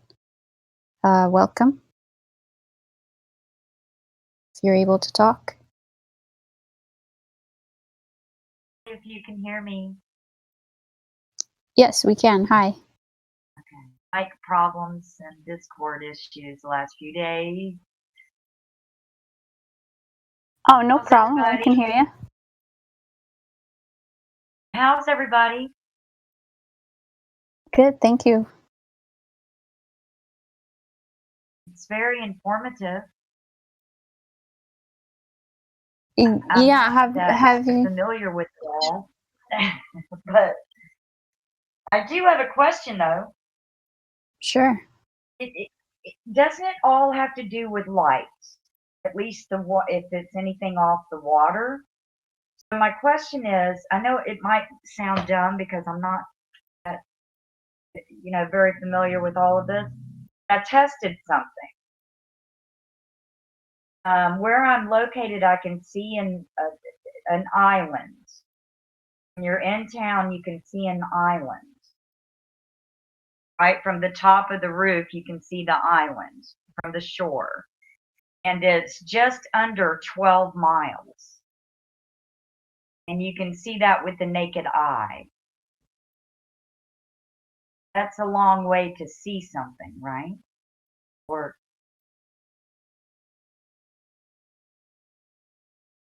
Yes. Go ahead, Truth.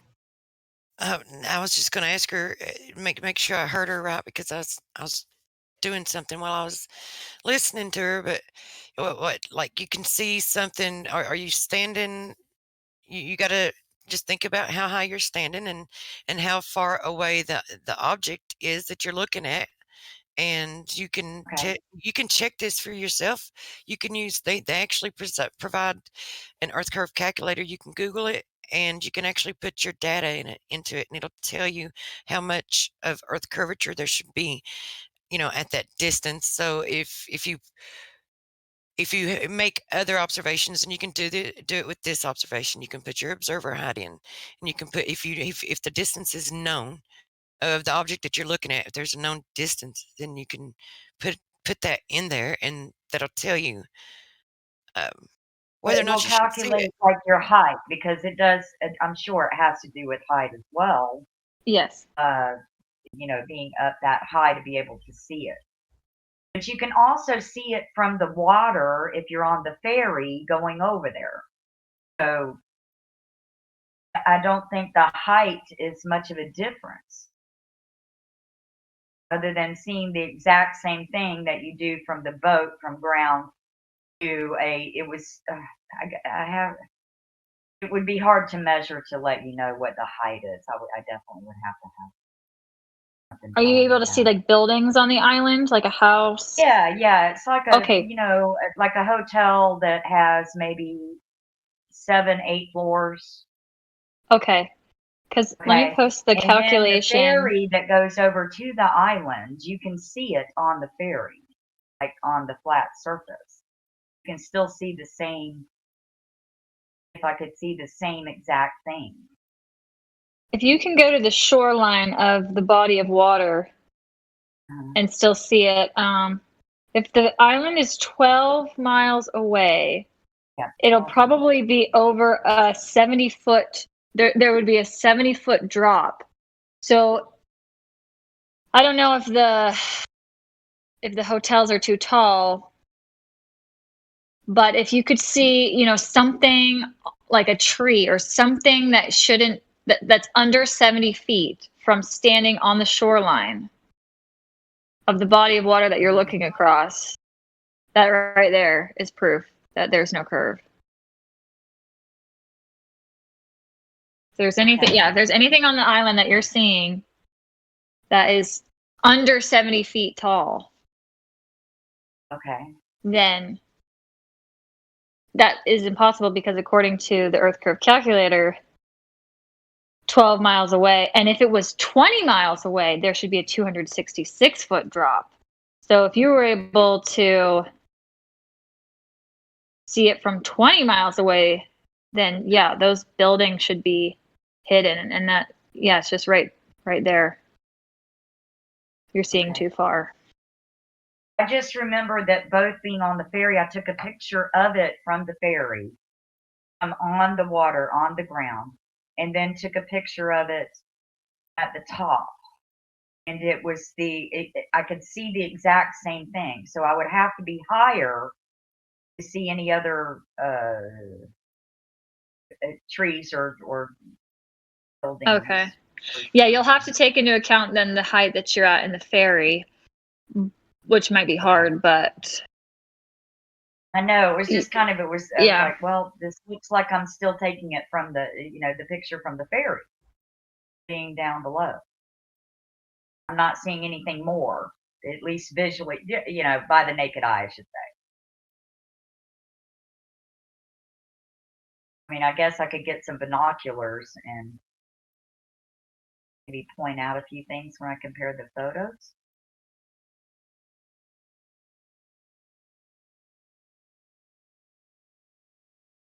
Yeah, I guess if you're standing on the shoreline and you can zoom in with binoculars and see, like, I don't know, just something that you shouldn't be, something that's under 70 feet, like I don't know how tall like a street lamp is, or I don't know.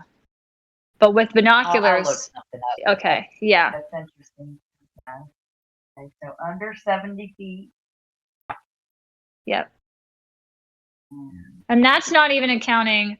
This is just the rate of drop. Obviously, if you want something more specific, you'll want to use the Earth curve calculator, which will take in It's called your height. But this is just the Can drop anyone rate. post a link to that for me? By any chance, quickly? What is it called? Sure, yeah. Yep, I got we it. can do Yeah. that for you. Earthlink calculator? Is that what it's called? Earth curve calculator. Earth curve. Yeah. It just takes in your height. Because with angular resolution, you'll see farther the higher up you are. Like you'll see further if you're on the first floor of a building versus the 20th floor. Yeah, some people have posted it in the link. It's the Dizzy, or yeah, DIZZIB. Oh, okay, great. Thank you so much. You have that last warrior. But that was weird. I grabbed the link and copied it. When I posted it, it just posted the. Huh.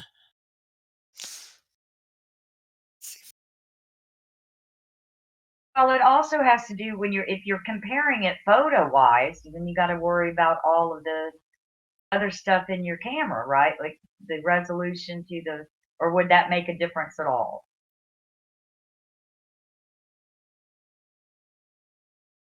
Of course, they're not at the exact same time. I guess I could have someone do it and we can time it and do it at the exact same time. What was your question again? Like when I'm taking these photos, you'd have to worry about the resolution as well when you're in those calculations, correct? In what? I mean, if it's not supposed to be there. Well, if it has a 'Cause lot to I'm do not with sure. light, it would determine the time frame as well, correct? I mean, as far as visually being able to. Well, you mean angular resolution? Yes, yes. Oh, okay. Okay, sorry. Yeah, no problem. I was like, wait, can you clarify that? No, I'm not that familiar. Plus, I'm not that great of a photographer, but I'm learning. Yeah, it would matter what your f-stop is and whatever, all sorts of variables, but mainly f-stop, I think, for angular resolution, because it's the size of the radius of the aperture. I'm sorry? I said, let's try the easy part first. Yeah. Just want to see if that's under 70 feet and get your guys' advice on how to calculate something like that, because I was just amazed that I could see that far. I do have 20/20 at the LASIK, so actually one is about 15, like 20/15 vision. I just realized something though with the 70 feet.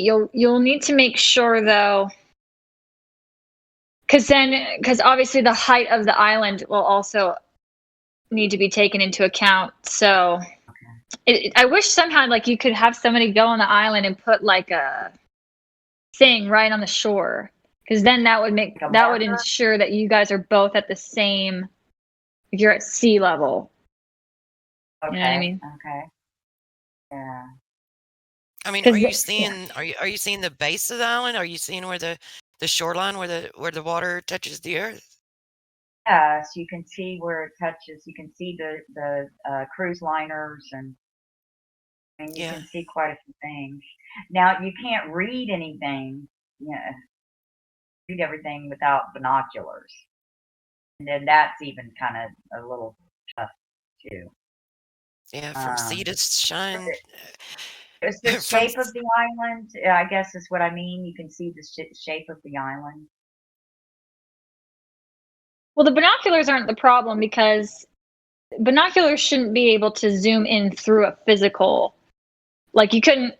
If I take out binoculars, I can't see through a mountain. So as long as you're.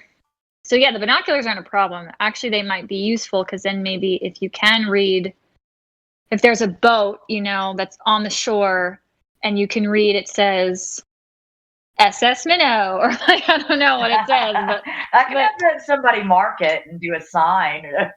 yeah, but Sign, then I'll right look there, for it. your binoculars should be considered magic because they're able to see through physical Earth curve.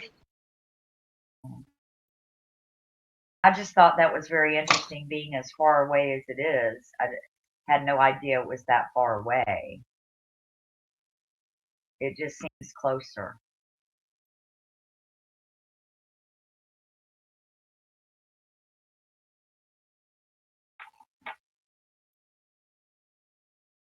Well, thank you.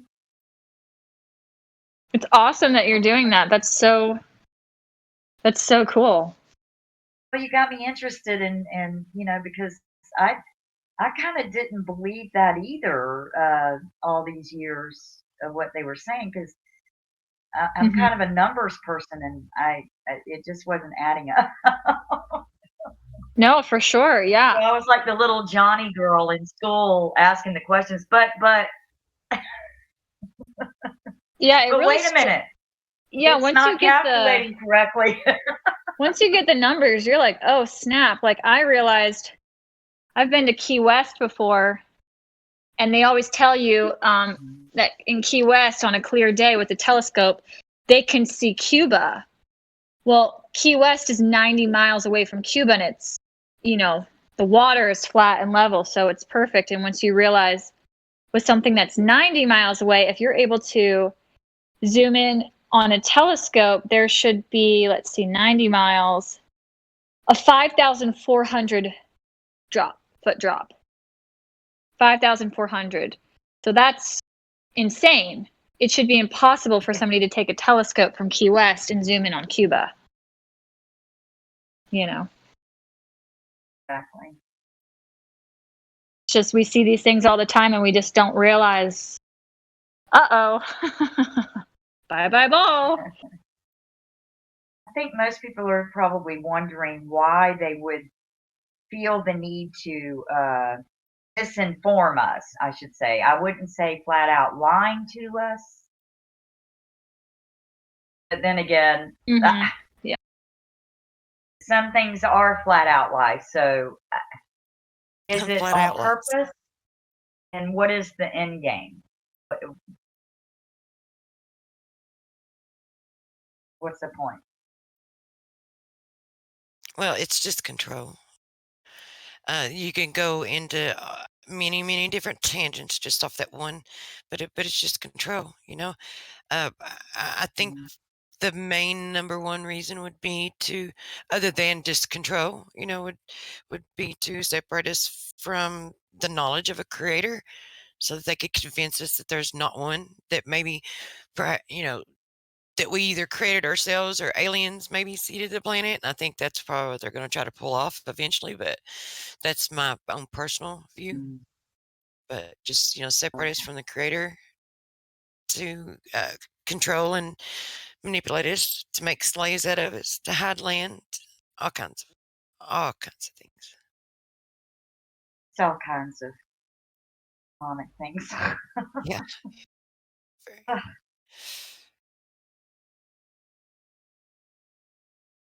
Thank you very much, everyone. How long have you been Appreciate it. looking into it and doing your own Well, observations? I just got on here. Just got on here within the week into this section. Oh, yeah. Flat Earthers. I've been listening. I've been listening for since the beginning of the year. Cool.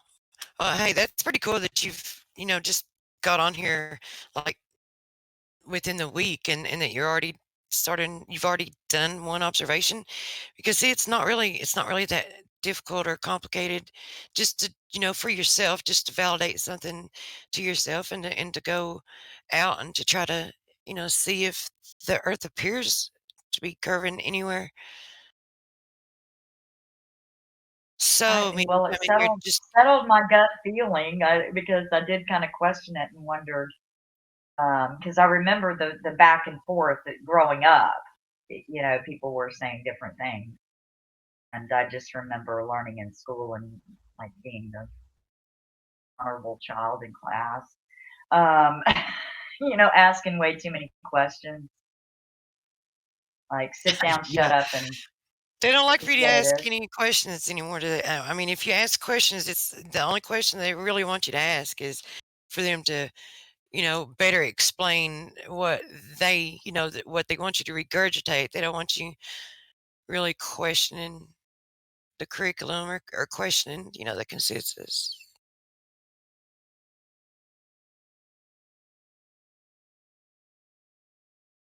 Well, just from the I know we're not really supposed to go too much into the spiritual level, but even just once you realize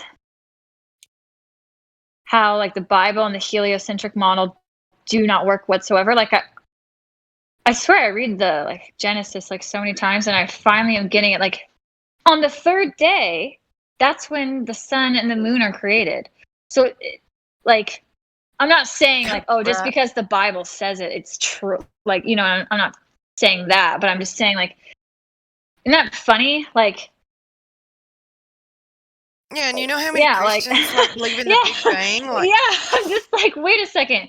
What was the Earth spinning around for 3 days then before the sun was created? And it's just how can you hold both ideas? And then once you realize, oh my gosh, what they're telling me about the Earth is not true, and coincidentally, or maybe not coincidentally, but the Bible's also saying kind of similar things. You just realize how people get detached from the religion that they're in because they don't really understand the implications of their religion. I remember when I was a kid and I would, I'm going to read my Bible, and I would start from the first page, and after 20 verses, I'm like, this doesn't make any sense because this isn't going along with the reality I'm told. So this must just be garbage. Yeah, So I did the same thing. Yeah, I would go, water's above the firmament and the sun, moon, and stars are in it. So how does that work? Exactly. And now all of a sudden, Yeah. Right from the beginning, you're separating the religion, or I don't know how to explain it, but yeah, you're just removing the importance from the religion, whether you believe Christianity is true or not. Right. You're just not able to get the full picture. Yeah, the text is pretty clear where things are. It's like you said, what was the Earth orbiting before the sun was made? And the order of things just doesn't make any connection to standard, evolutionary theory or anything. But even on its face, even without that, it still is saying the sun wasn't made till after the Earth. And so you couldn't have had evening and morning day one, evening and morning day two. It just doesn't make sense if the Earth is spinning. And that's one thing I'll just say about the Bible is it never portrays the Earth as moving, spinning, orbiting, or ball-shaped. It just, even in poetry, it just always describes it as stationary. It'll talk about pillars. It'll talk about the firmament being hard as something that you would hammer out, and that it holds up the waters above. So, Yeah, it doesn't. You have to read that with cogdis. You have to read that with just living with it. Not only that, but and not only does it do that and refer to it as immovable, but it also uses terms like the face of the Earth, which is a geometric term referring to a flat surface, and it also talks about measuring the Earth, like the breadth and the width. Right. And stretching out the heavens over it like a tent. Yeah, I mean, every way it describes it is always of some three-dimensional thing that is stationary and that everything is made around it, and the whole creation is made for people, like it was built our habitat and then we were put in it. Mm-hmm.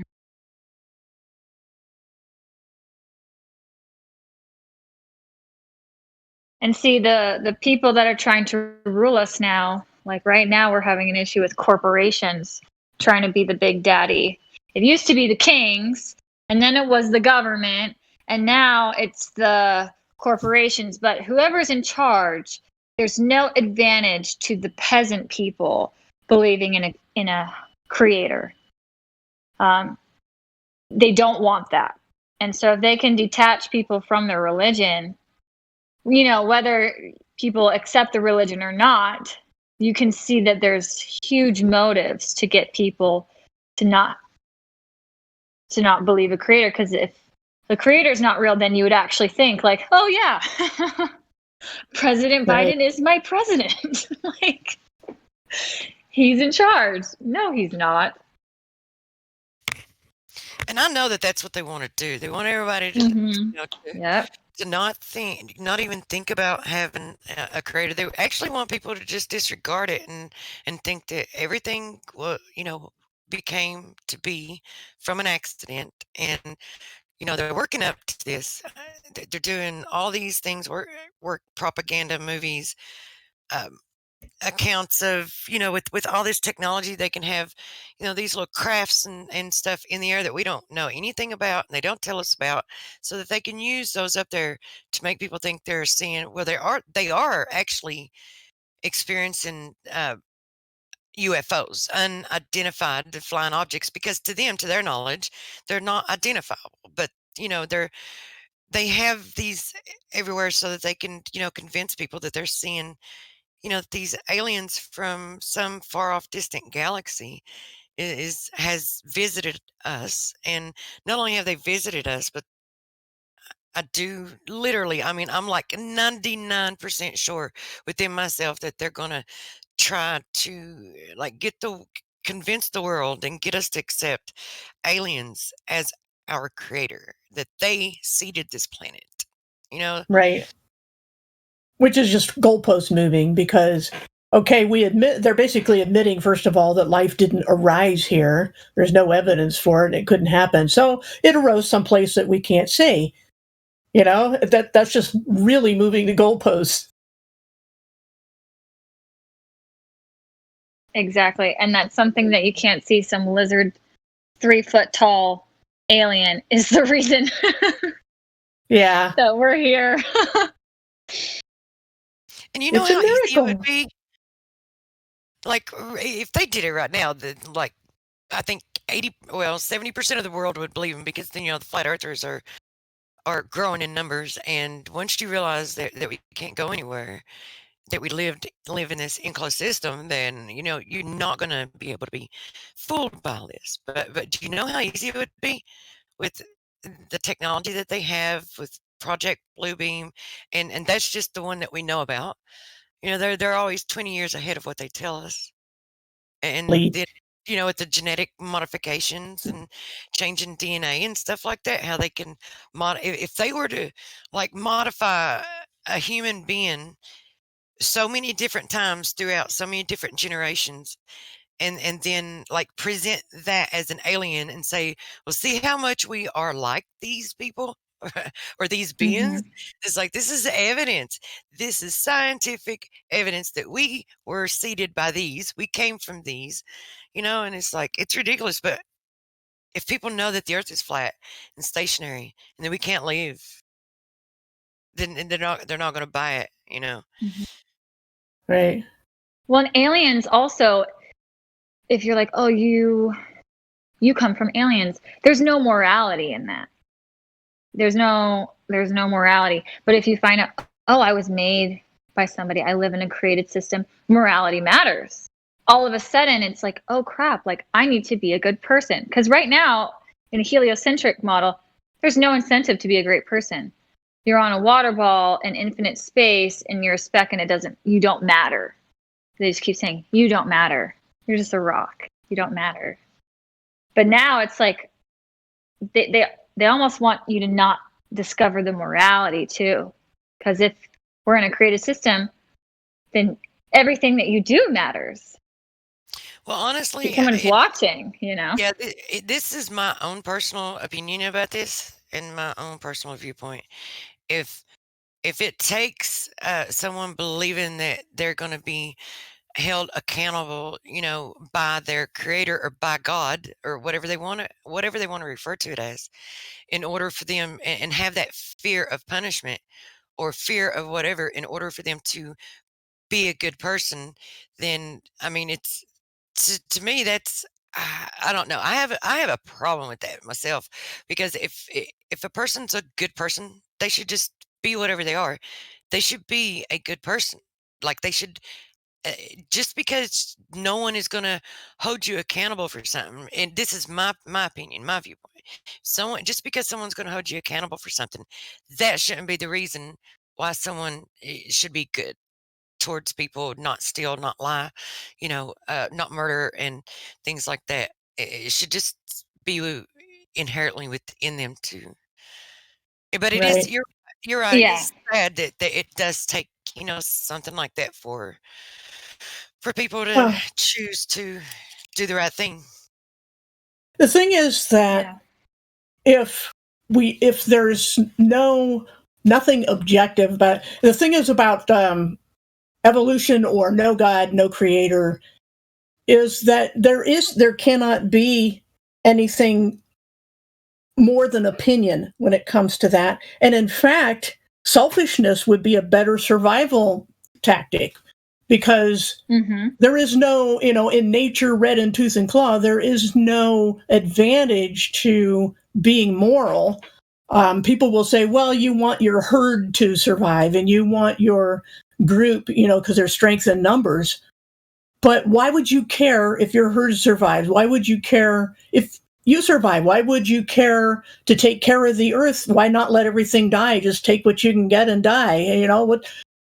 If you take that to its logical conclusion, you wind up there where you value nothing, not even your own life. Yeah, and I would argue that the fact that we do care, and the fact that there is like this internal struggle that we have, with what's right and what's not right, is also evidence of a creator. Because otherwise it would be only be what you're taught, and today that's not taught. It's not taught today, and people still manage to have it within themselves. So where does it, to me, it's more evidence of a creator.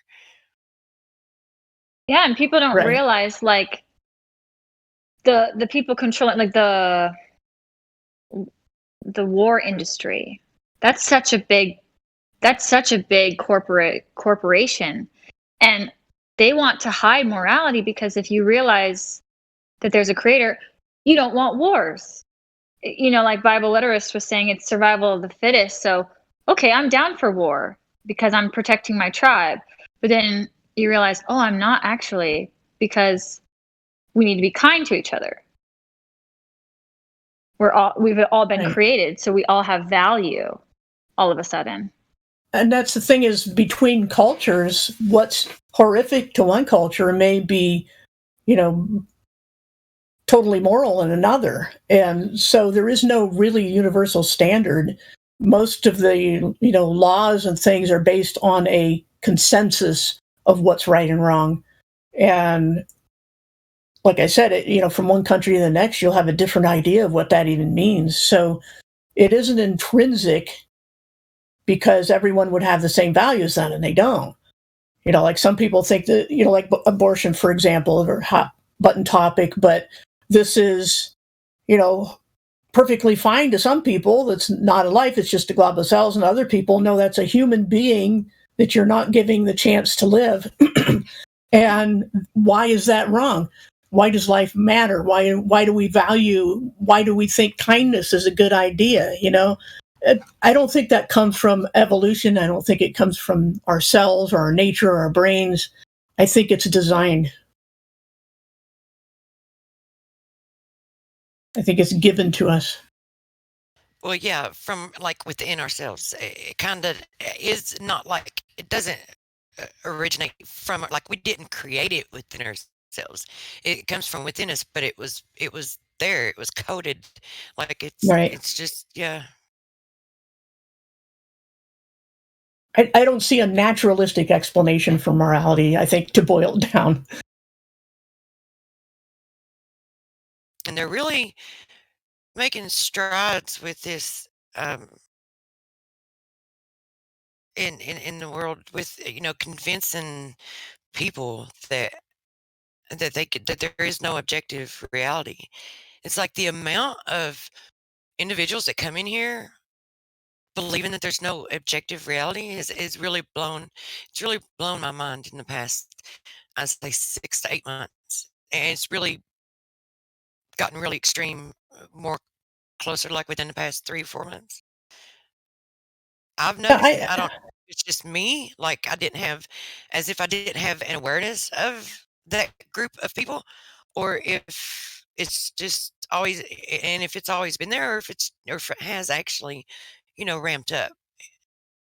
I don't know, as far as just being in the flat earth community for like 6 years now, whether it was sim theory or something similar, it puts you back on square one as far as why it is that we have any kind of values at all, And I just lost my other train of thought. I'll see if it derailed. It happens, but something you said before, I was going to say something else, and it just left my mind.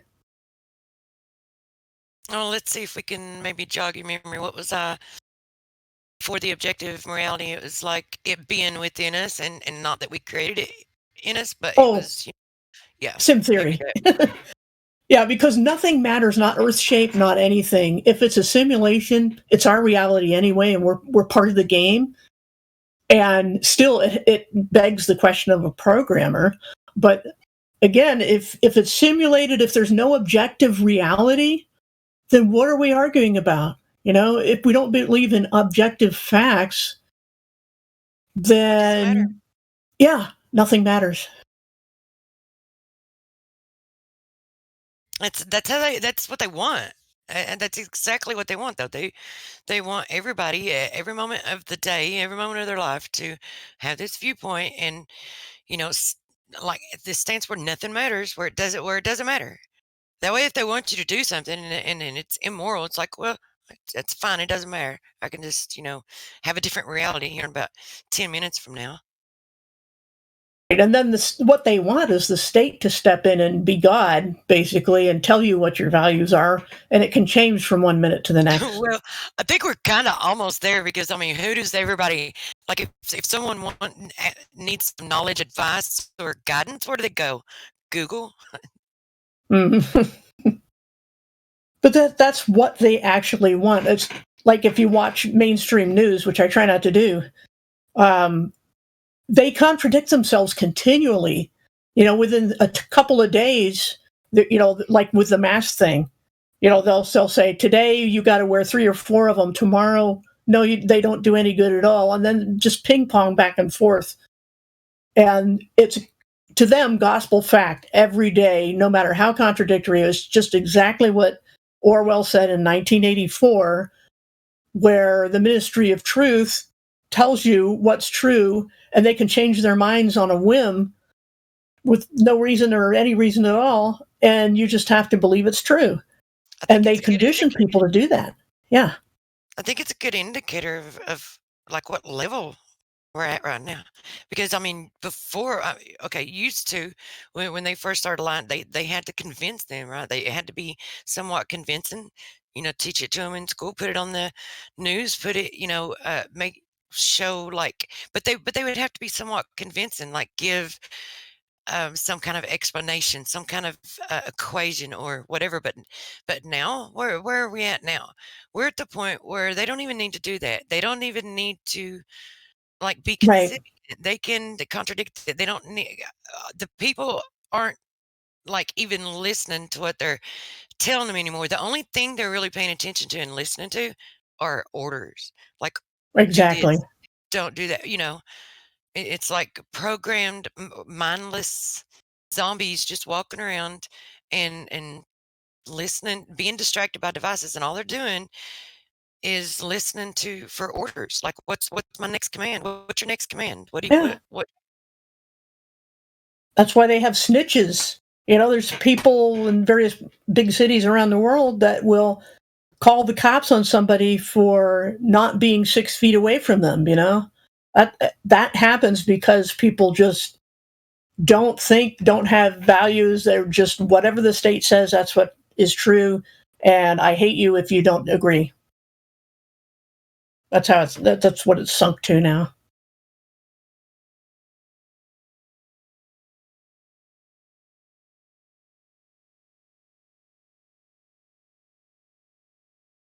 And it's only those of us who's already questioning what they tell us. They are even aware of their inconsistencies because of that. I mean, I believe we're at that level. And so that it doesn't matter to them, and because they don't care, they don't care because no one's asking any questions. They're not questioning anything. They're not looking into it. They're just waiting. Yeah, it's like you said, they don't even need to give a plausible explanation or an excuse or anything. It's just do what we say, and people do it.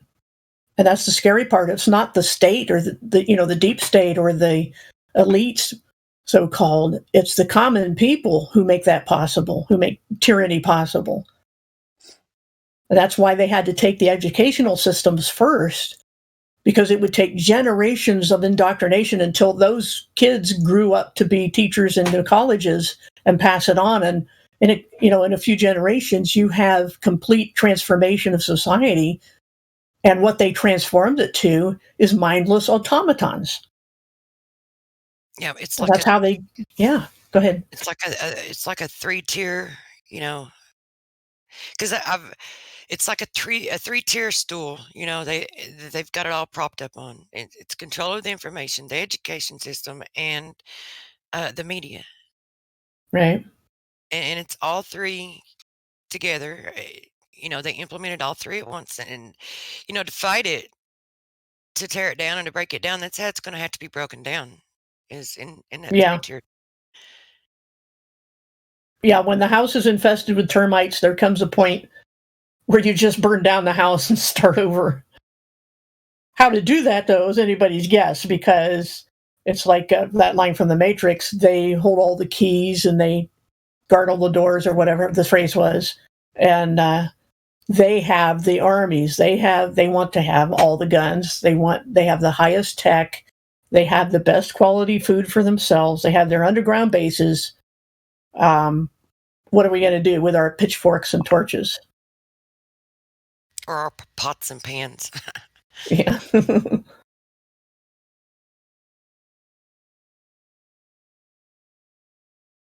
To sound pessimistic, but it's just facing reality.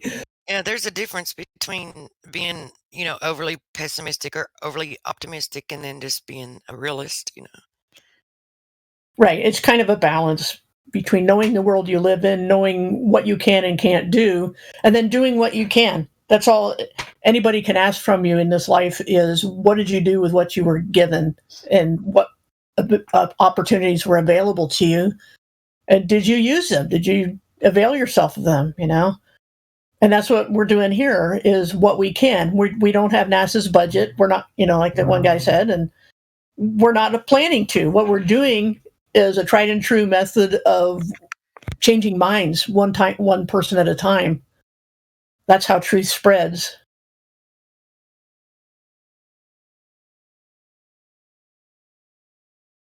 Yeah, if we can just get people to start questioning things, man. Just questioning. Just stop taking information as truth, just because of who gives it to you. I don't care Right. who it needs to be questioned. I don't care where it comes from, what it's about. It doesn't matter. Just start questioning shit, man. And people are often skeptical only on certain topics. They're not skeptical across the board. They don't put everything to the same standards. And I think we kind of touched on that earlier with one person about, what, before you go trying to find out what's true and what's a fact, you have to have some idea in mind of how you're going to determine that. What standards you're going to use. Does it have to be, do I have to see it with my own eyes, or can I calculate it, and so forth? People have to figure that out. Yeah, I think at this point it's like, is there a scientist? Is there someone wearing a white coat that can tell me this? It's like I need to see, I need to see a scientist claim that this is true. And if it comes from a scientist, then they're fine with it. Or it doesn't even have to be a scientist. It could just be a TV face, a TV personality. That's all they need. And if they hear something, Right. it doesn't matter where they hear it from or what it is. If it doesn't come from a TV personality of sorts, then that's when Right. that's when they question it. That's the only time they question it. People aren't taught to ask questions. I mean, yeah, and this is with my immediate family. This is how they do. If I tell them something, they're like, well, how come I haven't seen it on TV? How come I haven't heard it on the news? And they think, well, it can't possibly be true if I haven't heard it there. That is I have literally the same what problem. it takes. I have the same problem with my family too. And they're taught that by the state through the school system, the government schools. They just drum it in for at least 12 years that authorities tell you what's true. The book tells you what's true. The teacher, the principal, the school board, they tell you what's true. And if it's in the book, it must be true, because why would they lie? Right? Yeah. Well. Yes, it always goes back to that question is why would they lie? And there are, if you look for them, like, for example, John Dewey and the humanists who designed the American school system, for example, their goal was to take kids from their parents and have them raised by the state, and that the teachers were the priests of a new religion. That's exactly the words that they used in some of their humanist manifestos, where they would give such a long school day with so much homework and extracurricular activities that their parents couldn't influence them, and they would be raised by their peers and their teachers. I mean, that's their stated goal. Yeah, and then that gets into an entirely deeper issue right there, because I mean, if people realize that their kids don't really belong to them, right? They believe that. Yeah, in the view of the government and society, because if you're not if they find in any way that you're not raising them to their standards or to their liking, I mean, homeschooling was an issue in the beginning with this. This was one of the issues, and then there's, the medical. If you don't have certain, have your kids exposed to certain medical procedures, such as, vaccinations and stuff, checkups or whatever, then, I mean, if you don't raise your kids according within certain guidelines that they see that you should be raising your kids by, then they'll come and take your kids from you, as if they're not really, in their eyes, your kids do not belong to you, or your children. I'm sorry. Right. Okay, cool. Okay, cool. She does it. She's got me thinking about it. So I'm actually aware of it every time I call, my children kids, because she doesn't Yeah, I know, right? And I can respect that. I appreciate that, actually. I had on the words thing, calling kids and so forth. I think I go back to 1984 again with Newspeak, where they limit thought by limiting vocabulary. And what we've been trained to do is to say that we can't say certain words, because some bad people, guilt by association, use that word for a nefarious purpose. Well, I don't mean that when I say it. It means what I intend, and intended everything. And so I don't allow people to limit my vocabulary. I will try to not say certain things around people to not offend them, like I would ask them to do for me, not to trigger people deliberately. But at the same time, if you want to, we use the phrase the pot calling the kettle black. Why is black a bad word? Why is white a bad word? They're taking away our ability to express thoughts. And that's exactly what George Orwell was seeing, and he put in his novel, that when they so narrow your vocabulary where you can only say certain words with a certain very narrow range of meaning, then they have you with the inability to think rebellious thoughts. And that's what they want. And that's what I see. It's almost superstitious the way people look at numbers or names or words, that you can't say certain things because of your straw man, whatever, in a court of law. I don't care. I'm going to say normal words. I don't either. It's like I do not monitor my speech, by that. But the thing about calling, the children kids, I mean, I understand that, and I can I do kind of resonate with that somewhat. But and it makes, what it does is it makes me aware of there's a lot of the words in our language that are like spell casting words, really. And if we knew like the power that were behind some of the words that we used, we would definitely not be using them. Right. But here again, there's probably no word we could say that doesn't have some ulterior meaning to some people. I mean, that's just how I look at it. Yeah, I was talking like more in terms of like, I guess the vibrational frequency of the sound of the word that actually, the spell casting.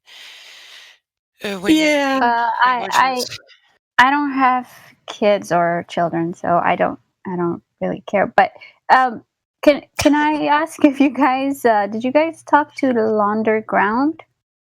He or she only has a VC role. I don't know if you got a chance to. Who was it? Launder Ground. Oh, Launder Ground, I see down there in the list. Oh, yeah. I don't know. Seems like I've seen that name. Okay. For Launder, can you talk? Launder Ground. What does launder mean? That's interesting. I don't know. Okay, never mind. And I know that Truthy T has been in the chat. I have a feeling you're a flat earther. If you want to talk. Before you do, I'm gonna bail. I seem to have a limit of about 3 hours to sit and and listen with the headphones and stuff. So I really enjoyed it. Thank you for having us, and I'll see you guys next sorry week. if I did I kill the conversation? My bad. You guys can continue if you want. Oh, no problem. I'm kind of rambling on different tangents, Yeah, I'm just saying I'm tired, so okay. I need to get up. All right. All right. We'll see y'all later. All right. Take care. It was nice having you. Thank you. We'll see ya. Bye. I think Underground has been in here like in the server since January, the 1st of January. So maybe someone has talked to him again. I don't think I have. So if they are available, I would love to hear their journey, hear their story. Okay. Yeah, I've never seen them or heard them, but yeah, it could be. And I don't see anybody else that's new. So let's see. Oh no, that's Jenny. All right, continue.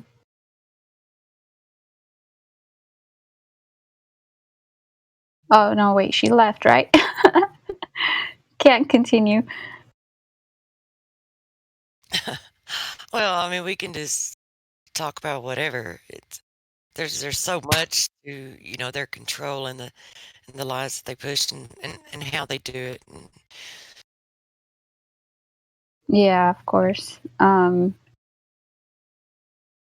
It's hopefully in the future, if I do ever have kids, not children, yeah, I definitely would like to homeschool them.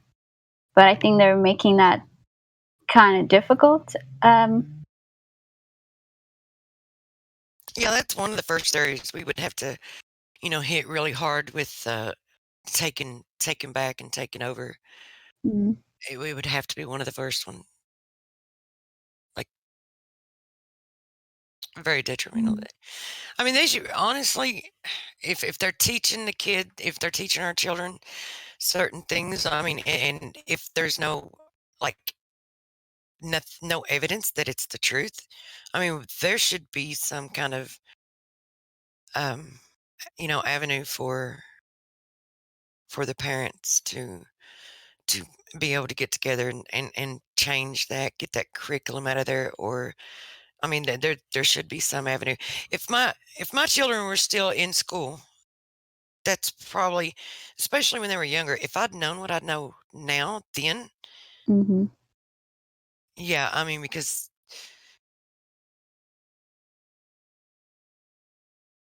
I would definitely be talking to the other parents and you know in the school, but I've always I've always drawn a lot of attention for voicing things that I knew to be true or to Mm-hmm. stand for or whatever, and it's caused me a lot of issues. So but so I know for a fact that I would definitely do it. Yeah, I'm sure it's not easy uh, to stand up to basically like the institution, right? Um, Nowadays, it's a little bit more evident that with the whole teaching a 5-year-old gender studies or whatever it is that they're teaching, a lot of parents are trying to step up, but even then, it's they're being ostracized and shamed by other people like the community and the teachers and the other parents. So I can't imagine trying to change people's mind and that they're just so zombified, you know? Now, did you ever think that they'd be able to pull that off? I mean, honestly, it blew my mind. I was like, when they first started trying to push that and making those, claims or suggestions for the kids or whatever, I'm like, there's no way. Like, well, this is not going to last very long. Well, It, they snuck it in though. It wasn't like out in the open, and it wasn't obvious until it was already implemented, I think. And and if you weren't paying close attention to the curriculums, then you wouldn't even have noticed. Which is, they started off with like the lighter things, right? The whole LGBT, it's okay to be gay. Then they started teaching how uh, the different dynamics of families, right?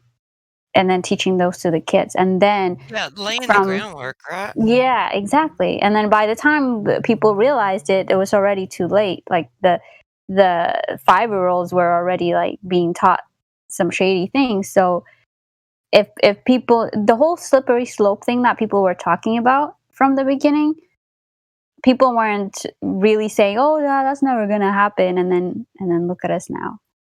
Yeah, and then they like with the whole hate speech thing. Mm-hmm. There was the beginning of I mean that was part of laying the groundwork with the whole hate speech thing, because if anyone speaks up about it, then if it's so vague, it's such a broad term, like they can Mm-hmm. apply it's so arbitrary, they can apply it to anything at any time. If they can turn it into hate speech, I mean, Yep. it's Yeah, once you're labeled that, then it's hard. You shut off all conversation. You you're not able to. Everybody just sees you. Oh yeah, you're a racist, homophobic, sexist person. Just automatically about everything you say, and I think that's what they did, and they did it beautifully. We just didn't notice it. yeah, it gets so frustrating. I get I don't know, here it's kind of like I'm exhausted.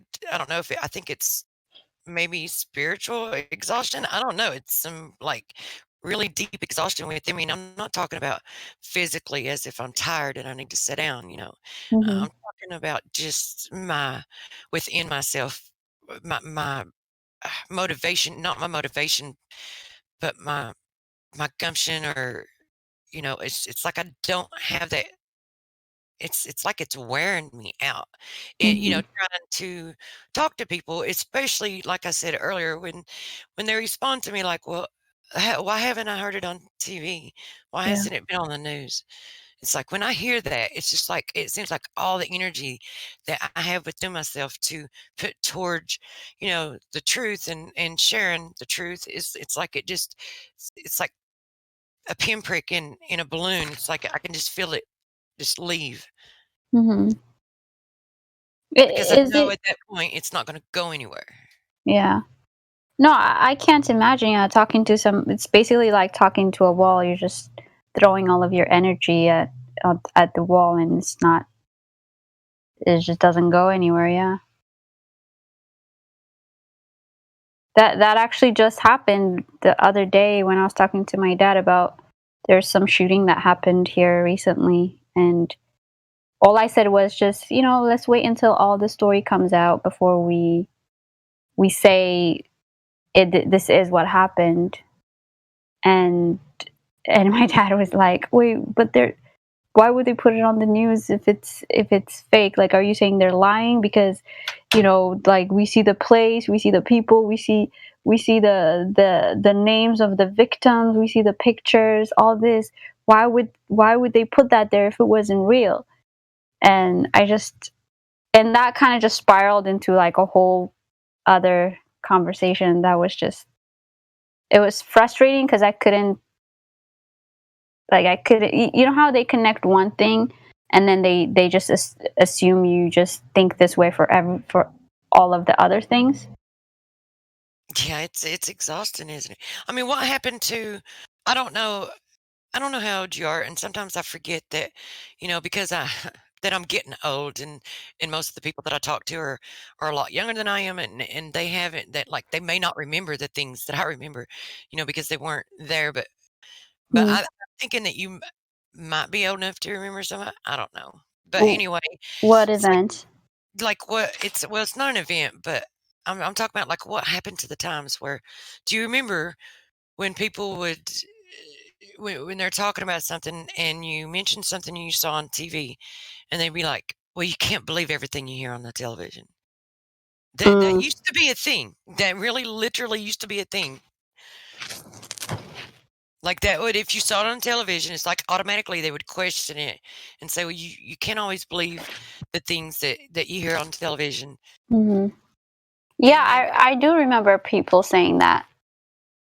yeah, and well, if you heard it on TV, well, you might want to double check it, but that's But it's kind of like the same thing when the internet kind of was becoming more of the mainstream of information, but still people were like, oh, I mean, they say it now too, which is a funny thing because they say, oh, if it's on the internet, it must be true as a joke, right?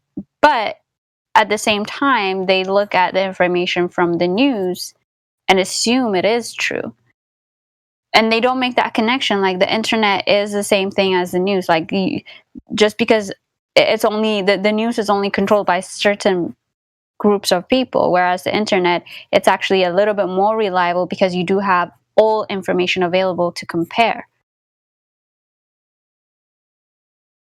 yeah, it's a little the biased in how they do it. So, you know, it kind of makes me actually revisit that thought and wonder, like, what is it exactly? Is it that, through the educational system that they have like formed the worldviews for people that they should have, Hmm. and so when they hear something, or if they're introduced to information that you know conflicts with that worldview that they've been programmed within, is it the educational system? I wonder. But, well, I mean, I know it plays a part. That's not what I'm saying. I'm saying, like, when they hear something on the television or on the internet, how they when a red flag comes up in their mind and they're like, well, we don't know if that's true or not. Is it is it the authority figures, as long as it can, or is it just the worldview that's already been created in the education system? I know yeah, it plays a part, but does it really play that big of a part? I mean, is Mm. Yes, it's an interesting thing to think about. because I'm wondering what creates that bias within them, when they hear it on the news or on TV or see it on the internet, to where they just accept it, or do they actually question it? Because you're right, they don't just accept everything. Well, that's the thing. It's an odd thing. I think nowadays, if it is put on the news, pretty much 90% of the people will accept it, just because they already have developed that rapport with them. So whatever, like, you know how NASA sometimes comes up with the most ridiculous stories, and people are like, oh, that's very interesting, huh? I didn't know they found this. And it's like, bro, that, like, the wall of fire at the end of a freaking solar system, and God. it's just like, okay, I guess that's okay. That just totally makes sense in your head. um, so I think once they develop that trust with a certain organization or a certain group, regardless of how ridiculous the story gets, then they'll believe it. Is how I'm thinking. But oh, Maybe I we should. saw. Sorry, go ahead. What? No, I'm just wondering. Maybe, Lou. Maybe we should just get some white coats, white lab coats, and carry a clipboard with us, and then use that when we go Yep. spreading the truth. Yeah, right. When Nathan Thompson and Whitson, when they go out there, they should wear the white coats. That might bring them a little bit more positive results. I may try that. I'm serious. I'm not even joking. Do it. I think, yeah. There is a conditioning that is set for that. There is a psychological thing with white coats. Yeah, it's what I call them. Instead of red coats being, just call them white coats. Well, when we fought the war against the white coats, that's literally what it is, too. Yeah, that's true. That's what we're doing. It's bizarre though. I don't know. It's interesting. It really is. It's really got me very curious. Just for the study of it, just from my knowledge, I just want to know how people would react. So I might do it as a social experiment, if for nothing else. Yeah, that will be an interesting experiment. Um, just like go on a different day without the coat, and then go on one day with the coat, and see how many people respond, or at least positively versus negatively. Kind of, yeah. Like there is, I think there is a what they call a white coat syndrome, where a lot of Is that really a thing? well, this is mostly about patients. When they go to the doctors, they have a higher blood pressure than they normally do, just because that makes them the setting makes them nervous. Let me see if I got that right. White coat syndrome. Yeah, it is called the white coat syndrome. Yeah. It's it's basically just because of the I'm assuming it's because of the white coat. People usually tend to have a higher blood pressure at the doctors than just in a normal, like at home, if you were to measure their blood pressure.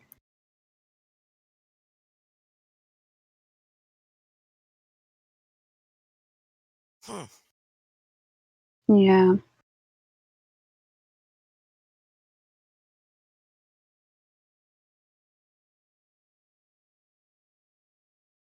But I don't know if you were here when we were talking about the other day about gosh, what was it? You can send your DNA to the moon.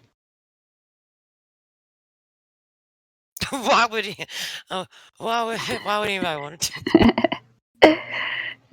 So yeah, you could send your DNA or the ashes of your beloved one, or like your pet ashes or something. And it's like $99, which I thought was a good deal. I thought sending something to the moon would have been a lot more Are expensive. you for real right now? Are people really paying for this? I'm not. Hold on, I will find you think the that, article. maybe they think that there are aliens up there that will clone them. It's like a preservation type of thing, but let me just find you the article. If you want to send the ashes, though, it is $3.99. Oh yeah, here it is. It's called lifeship.com, and if you do have thoughts about it, I'm literally at a loss for words right now. yeah, here you go. I posted it. I'm not lying. You can send. Live forever by saving your genetic code in a record of humanity. What the hell? They have deals, dude. They have one human.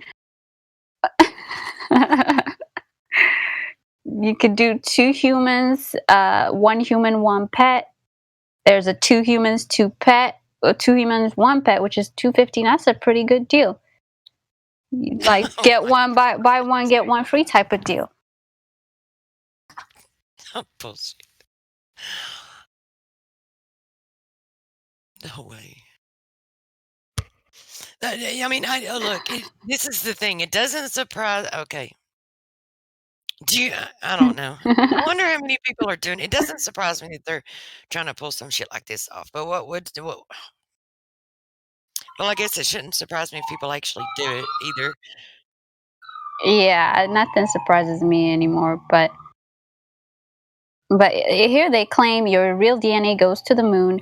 Simple saliva collection card, live watch party for rocket blast off, personal digital mission certificate, free shipping both ways. Both ways. Both I don't ways. know what that was. Yeah. Are they bringing something back? I'm not sure. Okay. 100% money back guarantee. Moon delivery guarantee. We're, I feel, are we in the twilight zone, man? Like we're in the world is in a bad state right now. If this is really going on. But check this out. It has a 4.8 rating from 66 people. So people have done it. Not 616. So, yeah, right. Oh my gosh. So how can they rate this? It's like if they already sent it there and made it to the moon and brought it back. I mean, it's like so they can give a rating on it now. What are they actually rating? Well, let's see. Somebody got okay. So there's a 5-star. It says great so far. So far everything has gone as planned / promised. I received my kit pretty quick and returned it the next day. Cannot wait for notification that our DNA is in orbit to the moon. Like, this is so dumb. The world is buying this. This is what I'm talking about. This is the state that we're in.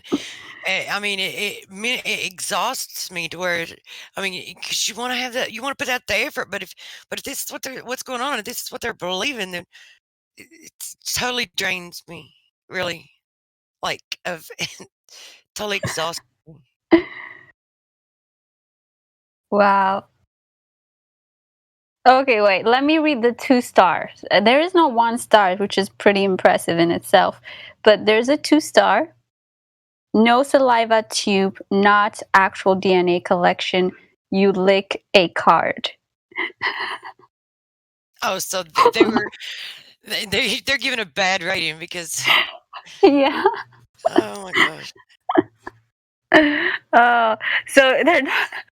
These freaking idiots, man. I don't know what to say. Yeah, the nice gloves come off because at this point they're just idiots. They're just, I mean, those are some dumbasses. Yeah. I mean, they paid for this. That's pretty. Anyway, it's out there if anybody wants to send their DNA to the moon. Now you have a way. Yep. Hello. Hello. Don't tell me it's ladies' night again. Yet again. It's How do I almost always over. come in on ladies' night? I don't know. That's a good question. Sorry to disappoint you, Neil. No. I don't want to disrupt you guys. Seems like every time I come in, I always wind up coming on ladies' night. Oh, have you sent your DNA to the moon yet? No, but can I? Apparently. And it looks like someone else. You can also buy a house on Mars. I'm in. How much? They're not really saying that, are they? Yeah, it looks that way, obviously. When are they going to start putting 2 and 2 together, these ballers, and realize how dumb this shit sounds? You know, when they get people to start believing this, at this point, where do you go? Where do you go from here? Obviously, they're going to Mars and the moon. Well, the thing is, these kind of people, I don't think you can reach anymore. Like somebody that has actually bought a kit to send their DNA to the moon. I don't know if they're able to come back from that. That might be like a lost cause type of person. That's funny because I'm working with this Jamaican guy. I know him for years. And he's got money put aside that when he dies, he's going to shoot his body into space. And I'd break his heart that there's no such thing like he was taught. What? Hey guys, I have a question. Do you have a minute? Oh, hey Jackson, yeah. Hey, I got a question. Are flights from Chile to Australia possible or not possible? I'm sorry, the flights from what? From Chile, Santiago, Chile, to Sydney, Australia. What if they're not? What would that prove? And if they are, what would that prove? Well, so I have a couple friends that they showed me this flight that they're saying is impossible on the flat Earth. It's as opposed to a ball that they're pre-assuming, and they're putting you on a ball and saying, "Look." Well, if you have they're enough fuel, showing. can't you go for a long time? Well, it's the thing is it's 15 hours. So that's the time constraint. How can you go from Chile to Sydney in 15 hours on a flat Earth? You can't on the globe or a flat. Did you actually take the flight, or is it just a posted flight? Yeah, are they It's going? Here's a flight right here. I'll post it. You guys, I'd love to hear your. Did they take it, or is it just something online? Oh, it's 1 year ago. Yeah, March 28th. And who took the flight? Well, my 2 buddies we're talking back and forth, and they're giving me this as proof of their globe. Did they take the flight themselves? Did they take the flight themselves? Yes, thank you. No, but no, but that's not like good Okay, enough. cool. That's just me, being a sophist in their eyes. So I'm trying not to reply with that. Okay, so to clarify, they did not take the flight. Correct. Yes. No, they did not. Okay. Let me see. You posted. I posted in the live stream voice text.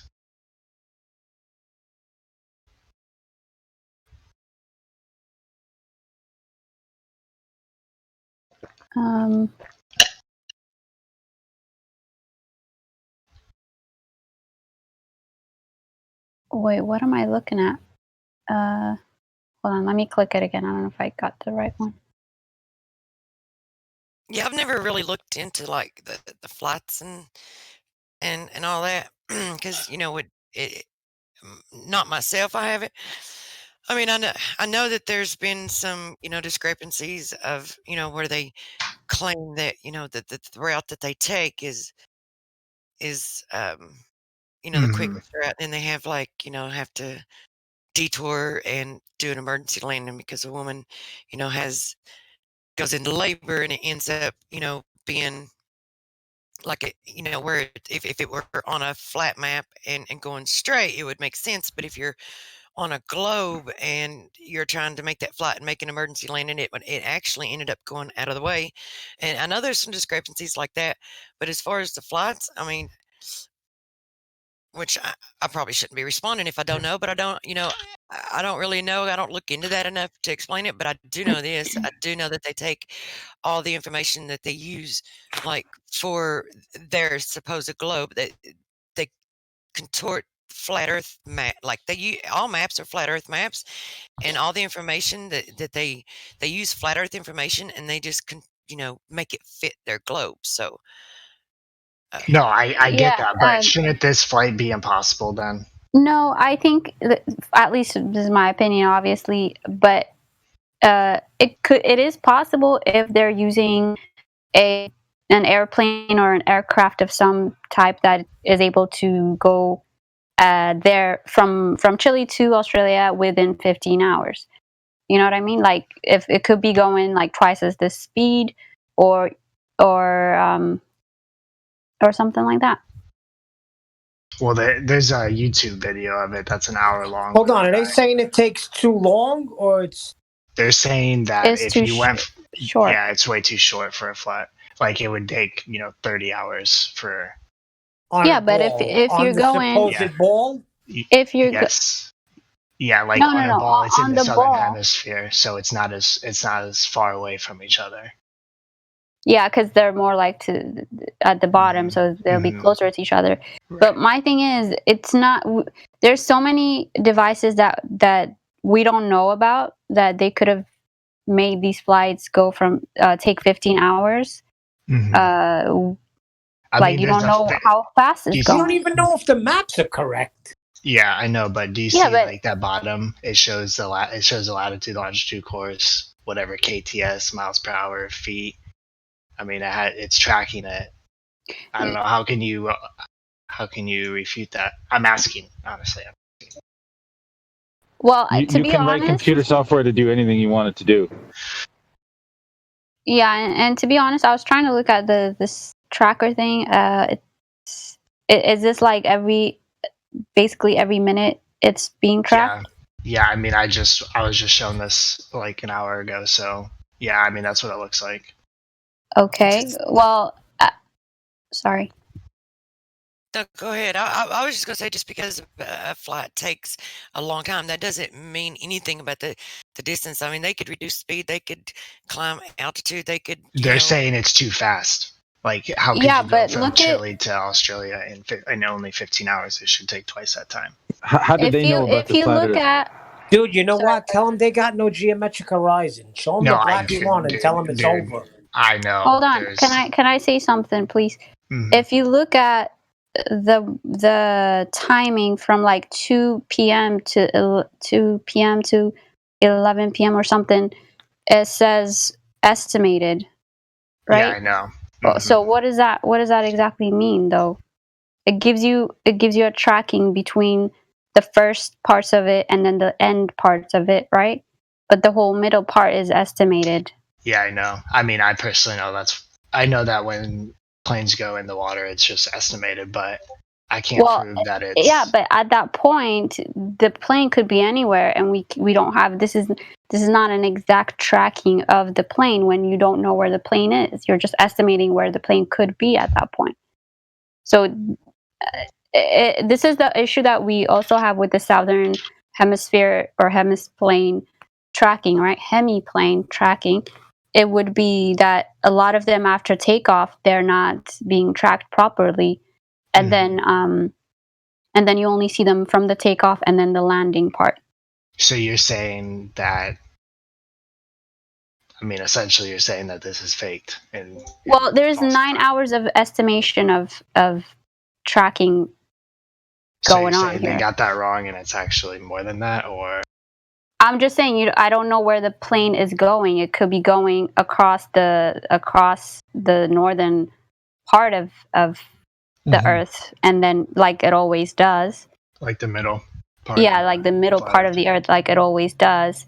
Or because you can't confirm these estimations as being as the if you look at the map. Hold on. If you click on the live flight tracker. Live flight tracker. Yep. See it. And you look at the map, I'm assuming like that white part is the one that's the estimation part.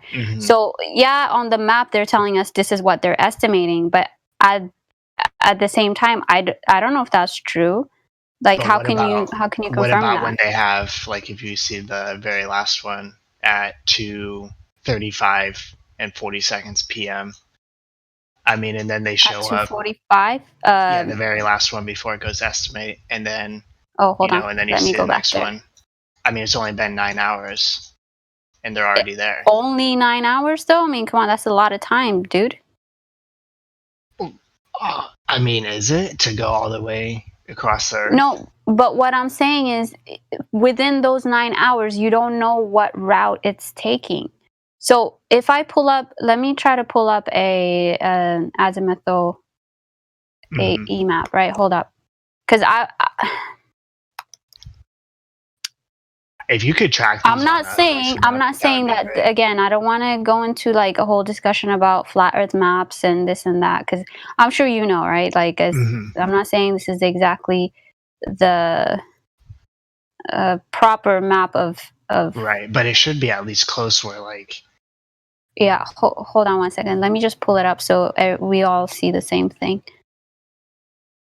Okay, so I'll post it on here. But do you understand what I'm saying, right? So, okay, you took off from, where is it at? Sydney, or is it from Chile? Well, it doesn't matter, whatever. Yeah. Sydney, Australia, and you're going to Chile. Okay. So that should be essentially all the way across. Yeah. So what I'm saying is, if you're taking off from Sydney, and they're telling you, okay, once they pass New Zealand, right, they lose their tracking. But what I'm saying is, we don't know exactly where the route of the plane is going, because once you lose the tracking, they could have made a northern route until they get to Chile.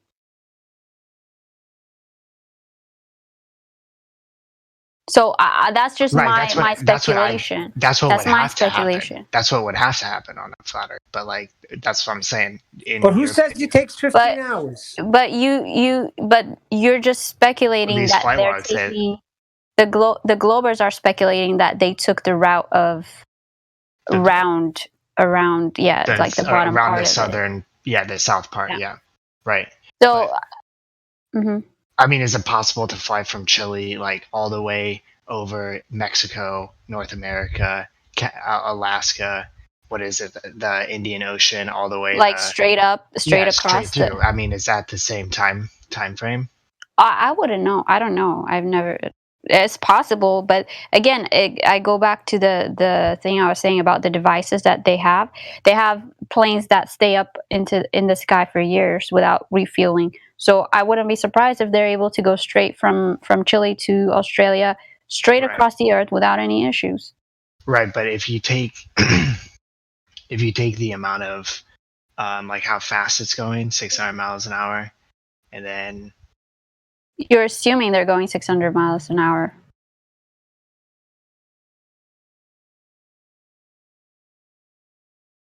To be honest, I wouldn't even waste my time with this.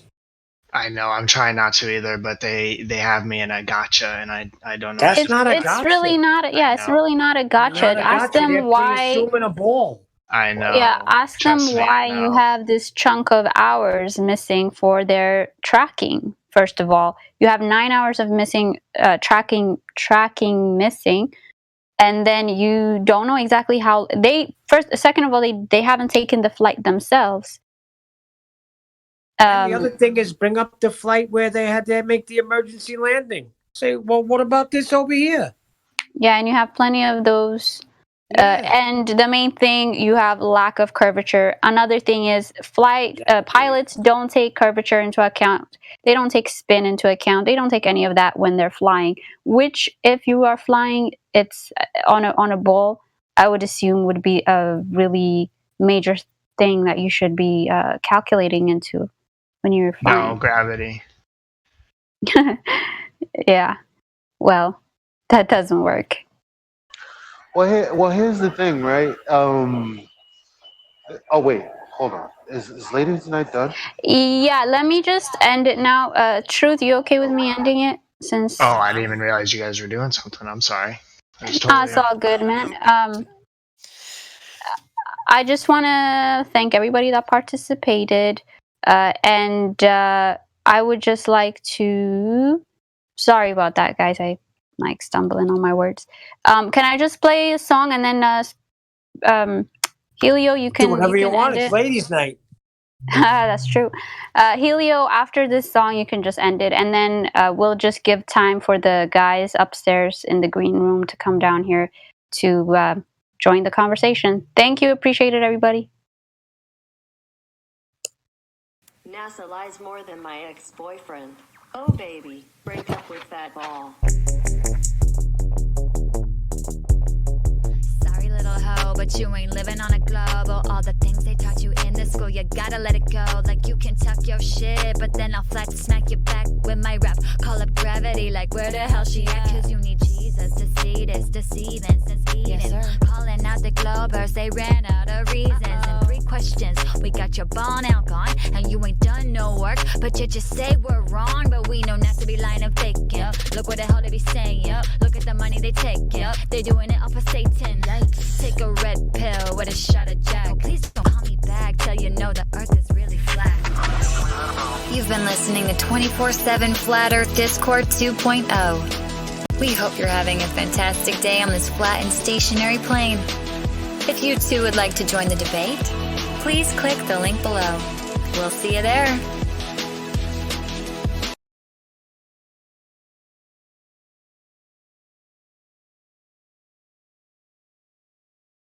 Arguments to prove to yourself that, like,